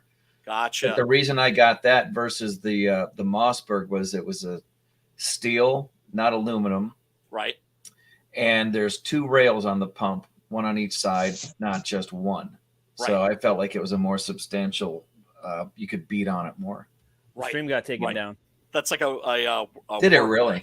Yeah. Did it really? Oh no. Yep. Piss, man. Are you fucking serious? Suspended. Yeah. I mean, busted. It'll come back, right? I'm pretty sure. I don't know. It still says I'm live. Yeah. Where did you see that? Where did you get on that? The YouTube side. Oh, on the YouTube side, right? Yeah. Because I'm like too busy doing other shit to monitor. Well, I think it's just having. I think you can only go 60 seconds on a movie scene running. Oh wow! Yeah, you gotta pause it. Is that what it is? Somebody else was telling me that. Yeah, you gotta pause it. I needed to pause more. It's back. Okay, all right, we're back, folks. Yeah, stupid copyright bullshit. But hey, man, look, once Trump announces that he's running for re-election, they're gonna watch it and see how shit is on the internet after that. Yeah, man, it's gonna be busy, coming, busy. And censored. I hope that Rumble stock goes up. It's one of the tree went right through him. Like when they show Homie's face. It went right through. Yeah, no, it's really cool. Now, that's not something that's dead and shaking. That's just wind going through clothing. That's the wind that's blowing the monk's cassock. Okay, good. Which is one of the things I love about the little dwarf monsters in this is the fact that they're wearing monk's cassocks. Yeah, no, you went unavailable again just now. Yep. Really? Yeah, yep. I mean those aren't 60 seconds. What? Like you can't. Well, fuck it. I'm gonna show you this. That's the part. Oh yeah, that's Tommy. Yeah, that's the dude that was killed at the beginning of the movie, and this is the moment when they discover kind of what the tall man's up to. Yeah. Like, oh shit, he's. So what is what's the extra? Is that just like weird decaying flesh or something like that, or what do you? It's to make him look more monstrous, I think, and then of course the embalming fluid is leaking out of his mouth. Oh, that part I get. Yeah. But right? Somebody's just like having fun with the prosthetics. Yeah. Because obviously they had a much smaller budget on this than they did in Phantasm 2. And that's one of the things I love about Phantasm 2 is that it works as a sequel. But, a lot of sequels are kind of remakes of the original movie. Get your porn bots out of the chat, mods. Oh. I don't have a wrench. I'll give you a damn wrench. You're gonna give me your damn wrench? Yeah, man. Thanks. Let's see. Should I block them or should I put them in timeout? Wait, you have to go to the YouTube site. You get the 3 dots, right? You gotta go to the YouTubes, brother. Actually, let me go and see if. Oh, there we go. No, that's not it. Or maybe I have to say something. Here I am. Stream unavailable. We got busted. Oh, God damn it, man. Yeah, well, they're gonna get. They're getting stricter, and they're gonna get just more and more strict. That's for goddamn sure. You're back. I'm back. Yeah. Here, I typed something in the chat. If you want to wrench me, you can wrench me from there. Or no, you can do. Can't you do it from? You can't do it from StreamYard. Well, now I'm hearing myself in echo. This is very. That's because you've got the YouTube side up, but you didn't mute the YouTube side. All right. So I did the first time I got on. It was like 5 minutes, and I couldn't figure out what was doing wrong. Nobody else could either. Let me. Well. Okay, there you go. All right, you are. Okay. I'm awesome. You are enwrenching. Thank you very much. I feel like I can be like down on one. Well, I'm not even going to say that. You what is it? You knighted me with a wrench. I don't want to say down on one knee in a room full of guys. As long as it's this on is both always. knees. One of the things I promised myself about this stream was that I was always going to keep it casual. If anybody ever from the chat wants to just jump in, even if it's just to say, "Man, this movie sucked. I'm offended that you asked me to watch it. I'm offended that you recommended it." Totally cool. Oh, Nat. Yeah, this is better than last week's. How about that? So I guess we're not going to be showing any more of this. But yeah, folks, definitely go check this out. Link is in the description. If you've seen it before, but you haven't seen it recently, give it another look for sure. The new restoration is friggin' fantastic. It's almost like watching. I would say it's like watching a new movie. But whenever they come out with these really awesome, like 4K rips and that sort of a thing, it's like a new way of watching an old favorite. And if you've never seen this before, if you're a horror fan, you owe it to yourself to check it out. It is without a doubt a classic.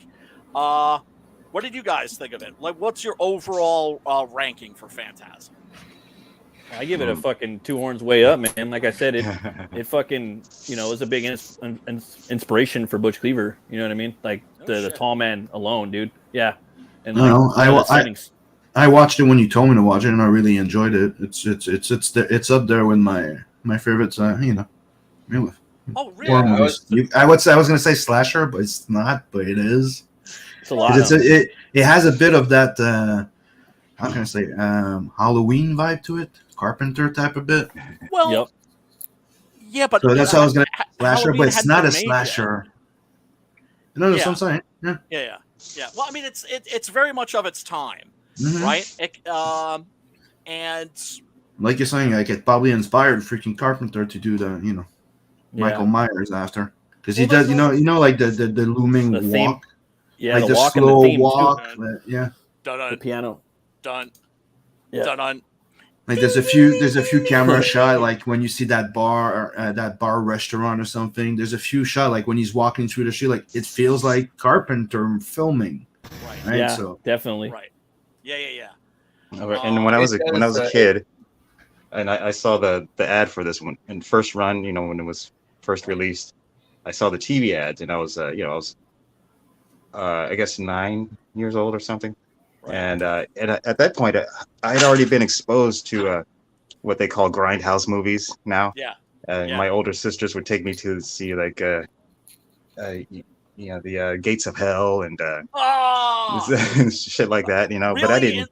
In the theaters. Yeah. Oh my God, I'm ruined. Your sisters rule. And my mom used to take me to see stuff like Galaxina with Dorothy Stratton and Body and Soul with Leon Isaac Kennedy, which had a lot of graphic sex and angel dust use, and so I was already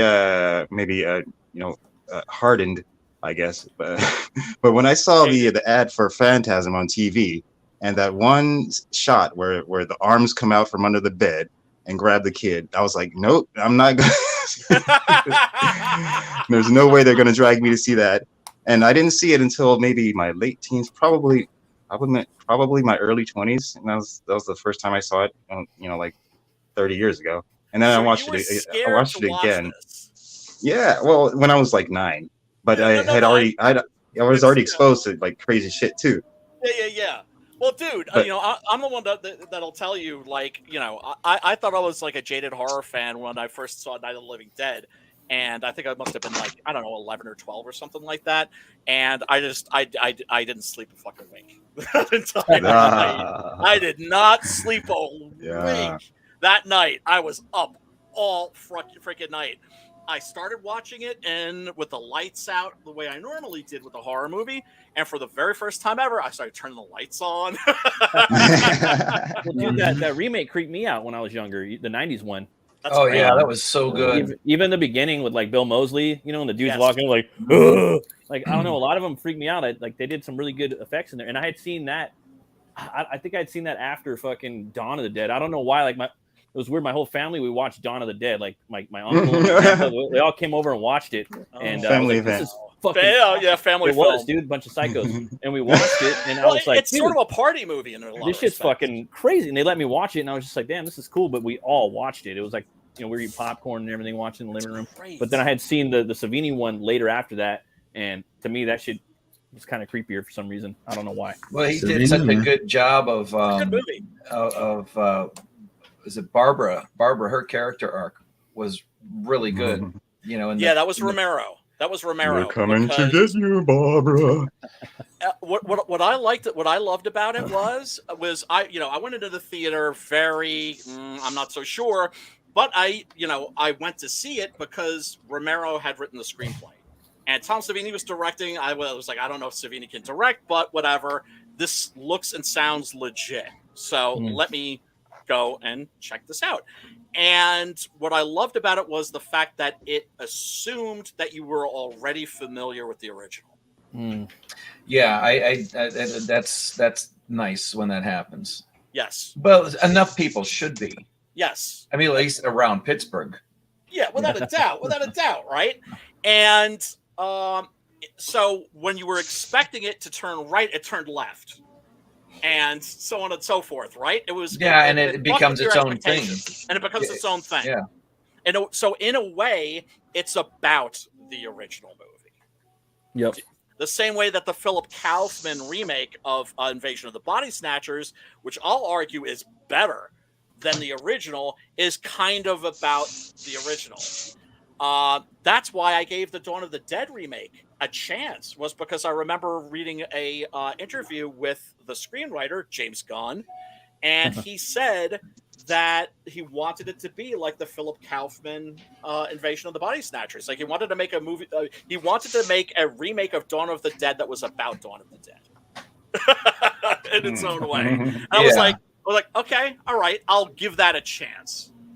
And I enjoyed it. It's a fun movie, but it's they had that extra hook about the what it does, what the virus does to you if you're pregnant. And there was a couple of things in there, like from what I understand, they're in this Crossroads Mall, which is an interesting name because it's Hallowed Grounds is the name of it. Right, and they had to rename these things because they didn't want Starbucks or whatever the name of the coffee was. Right. I don't know if we want. It would be like taking a real risk if what was the name of the restaurant that they used? Oh, Shenanigans. I'm like, I don't know if I want to ever eat at a Shenanigans, and that was a bad marketing move. You know what I mean? Don't send your steak back if you're in a Shenanigans. Right. But this movie is so it gets a 10 out of 10 for being unique. You know, the funny thing is we have a restaurant bar here. It's Irish and it's called Shenanigans. I've heard there's a place in Berlin called, wait for it, Fritz Patrick's. Oh man, that's funny. Yeah, Fritz Patrick's. Sounds like my my wife. This, by the way, what I'm showing here, this is a display case that a fan has of original props from the film. Oh shit. Those are original. Yes. Mind you, these aren't from Phantasm. These are actually from Phantasm 2. Because having the bigger budget, they had like prosthetic effects and like you got to see like the dwarves looked more monstrous. It's all stitched up. Yeah. And there's that great moment, one of my favorite scenes in the series, maybe horror movie history, is when Reggie's going up these stairs in the basement, and he's got the quad shotty, and he's like, fuck it, turns around and just fucking peppers like a whole row of the cassocked dwarves, and you see like the buckshot tear through their bodies, and like that bombing fluid is going everywhere. Boom! When you absolutely positively have to kill every motherfucker in the room, get the quad shotty, Reggie Bannister style. This movie left a lot of stuff unexplained, or at least it would have been cooler if it was explained visually. But how do you do that? You know, on their budget, the only thing that they were able to do is is there a special name for those pylons? For the vibrating pylons? They're like tuning fork. The tuning forks. Yeah, that's not trying to vibrate, getting off another. Yeah. So the best that they could do is show you a little bit of it, and then have Mike explain, because of the gravity, this is why they have to be short so they can deal with it or whatever. Yes. Right. And explaining what's going on, almost as if it was fed to him psychically. And then Reggie uses a tuning fork on his guitar when they're playing in that scene, you know. So he kind of vibes. Yeah. For sure, vibes, but he amps on that shit. You know? He actually even flashes back for a second, and you see that fork. Mm-hmm. And when he was tuning his guitar, and it was just like, gee, okay. And then stopping them is the thing that starts the windstorm, and it's almost like those that they're vibrating is the thing that's keeping one reality from sucking the other reality into it. Precisely. Yep. Precisely. So, like I said, does that ever all get explained? Because that's something that never really. Well, you do, and it's implied. It's implied. Yeah. And that's what I love about this movie. It's never sequels, weird just for the sake of being weird. I mean, it's out there, and it's out there on purpose, and it has a mission to live up to its name, and it definitely does. The thing is, it's like nowadays everything has to be explained. Like I said, everything needs to be spoon-fed. That's not very realistic. Well, I wouldn't mind it being explained. It doesn't need to be spoon-fed. Like, that's one of the things I like about Christopher Nolan. He has enough respect for his audience that they would be able to figure stuff out. Because those are some convoluted plots, man. But here's the thing. Out But here's the thing. You'll notice, and thank you for bringing this up. You'll notice, even in the Christopher Nolan movies, and he's a guy who has a lot of creative autonomy, there is always a scene where a character stops and might as well just break the fourth wall, really, and explain to the audience the plot thus far. A lot of movies do that. I hate that piece of exposition that you didn't need. Oh, never assume, as a writer, never assume that your audience is dumber than you, or that you're smarter than your audience. Now, look, I mean, obviously there are a lot of people who maybe aren't that bright, but don't dumb your shit down for the dummies, is what I'm saying. Because then you're damaging the work itself. And this was made in the 70s when movie endings could still be ambiguous. Right. And this does have a very ambiguous ending. It does do that. This has a very ambiguous ending, and so does actually, I think pretty much the entire series. Well, I mean, really, as far as different ideas and I mean, you have the silver balls; those things come out of nowhere, and you could. It's the thing, like you could stick those, but they make sense in any movie for any reason. The dwarves you can stick in any horror movie for any reason. A lot of the stuff that happens in here is non sequitur to itself. Right. It's like that spot that you in the United States where you can stand in 4 states at once. Yeah. That's actually a good analogy. Excellent analogy. Yeah, but you still know where you are somehow. Exactly. Look at that, and that's because there's the kid on the dirt bike, another American kid thing. Yep, absolutely. And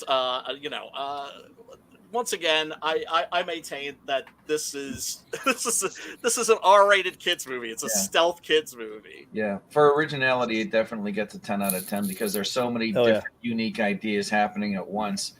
I mean, I just want to know what it must have been a good bag of shit they were smoking when they thought all this stuff up. Brian, but then together.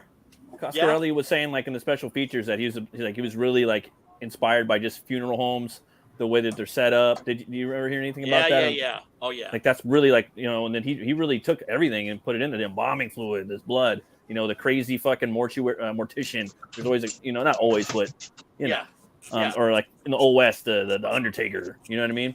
He made that something, and just the whole like, again the set. It's like mausoleum is like bone, and the curtains are like blood dripping down. You know what I mean? And that's what yeah, I was just gonna say Bronson is saying that. I need that. Keep that up so I can spell mausoleum correctly. Yeah, Bronson, our brother Bronson says another film that sort of has this vibe, is Mausoleum from 1983. Don't know why, but I always connected the two films. Mausoleum is trash, but it's 5.1 out of 10. It's fun trash. Trash. But Phantasm, I would argue, clearly is not trash. It's an incredibly well-made movie, especially when you consider how young the filmmaker was and the fact that they were working with a really tiny budget.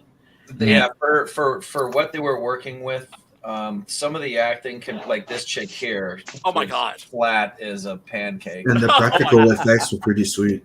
The practical effects were like the the bug. practical effects were sweet. Yes. The bug in the living room and the that was finger straight turns the Bubba Hotep, beetle. Yeah, it was. Yeah, it was. It reminded me of the cat in Reanimator. That whole scene where like you can tell it's a stuffed cat and whatever. Yeah. But yeah, that's what I mean. It was like it was a finger, and then what if it's like it's actually not unlike what come on, if I can in The Thing. Right. Rob Bottin was told by John Carpenter. Right. They're discussing what the monster is. And what it actually looks like. What it actually looks like. And I remember this as a quote. I remember seeing it on like some show about how they make movies. Right. And John Carpenter told his special effects team, whatever is under your bed. You know what I mean? And then that's that whole like you do whatever you could just whatever ideas, and that's what this feels like. Okay, there's a finger in the box. Well, if we open the box and there's just another finger in there, then what do we do for the scare? We've already seen that, so we have to do something else. Okay, well it's going to be there'll be a critter now. There's action and it seems like whoever is putting all these ideas together was born with a golden shoehorn up his ass. Right. Because he just figured out how to stuff all these things together and somehow make a story out of it that by trying to explain this movie to somebody, try to explain this movie to anybody. Right. Yeah, right. They're going to think that you're an idiot. Remember Martin Scorsese, who's a very big horror movie fan, wrote an article for Film Comment, which was one of the snootier movie magazines I read when I was a kid. And he wrote an article about the films with David Cronenberg and why they're awesome and people need to go see them and actually pay attention to them and not to dismiss horror as a genre, that there was like great stuff there. And he was explaining to his friend that he was talking about how he explained the plot of Rabid to his friend. He was like, "Oh, dude, this movie's amazing. It's great. You got to see it. There's this woman. She gets into like a motorcycle accident, and then she's got like a penis that comes out of her armpit. Is that Ozzy? Blood and is that what that was? I thought I have to look at that again. Well, look, it wasn't literally a penis, but it was. The first time I saw it, I wasn't able to really devote my attention to it, and I was like had it like a couple of minutes in. Right. Then the second and the third time that I saw it, I was able to actually like, okay, what is this doctor saying? Yeah. What are they doing? They're plastic surgeons, and they're using some new technique, and then now we know, they're doing some crazy stuff to her insides and creating a whole old chick on the right's channeling her inner Ozzy. That's all I'm saying. So, Pops, did you watch this? Yes. What did you think? I giggled some more like I did the first time I watched it. Okay. Remember I told you we used to go a group of guys and all we did was crack jokes at the horror movies and we'd piss people off at the theater and shit. They'd be all scared and shit. We'd all be going, It was a who can be braver thing, It was like the scariest part of the movie, who can crack the craziest joke the quickest. It's like reflex after a while. Because humor breaks tension. Yeah, they became humor to me, all of them. That's why I like being part of this group, because it reminds me of all the shit we used to laugh at when I was a kid. Right. Yeah. Hax, what did you think of Phantasm? Oh, I love it. I agree with was that poor Mike? I can't see. Just gives it a 10 out of 10 for creativity and just overall creepiness and charm, maybe even a little bit of charm. Oh, dude, a lot of charm. From this guy right here. Yeah, there's such a thing as being so cool that it's stupid, and that's great. That's killer, dude. Hax, you just drew that like during the stream. That's awesome. Badass. And when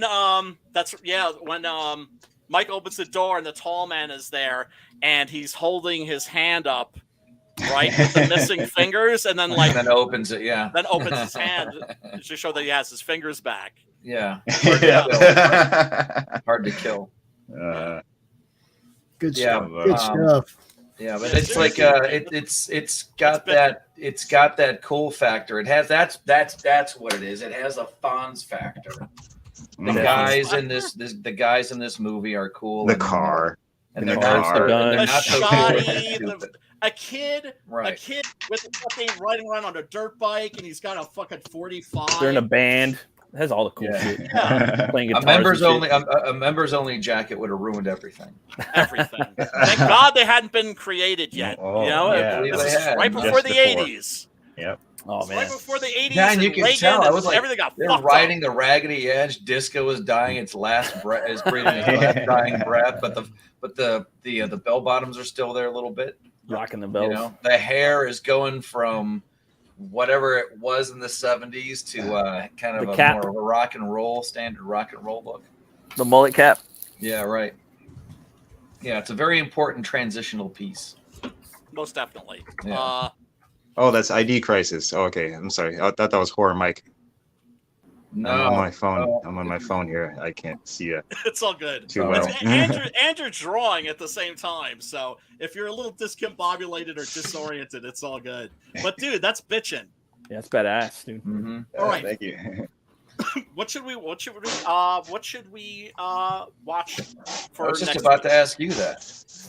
Ah, Because you had Salem's Lot, and what was the other one for next? I think Salem's Lot's gone now. It's not on Tubi anymore. what? I was going to say Brawl. We wanted to do Candyman, and it was That's gone too. I wanted to do Brawl. That was one I wanted to bend the rules for.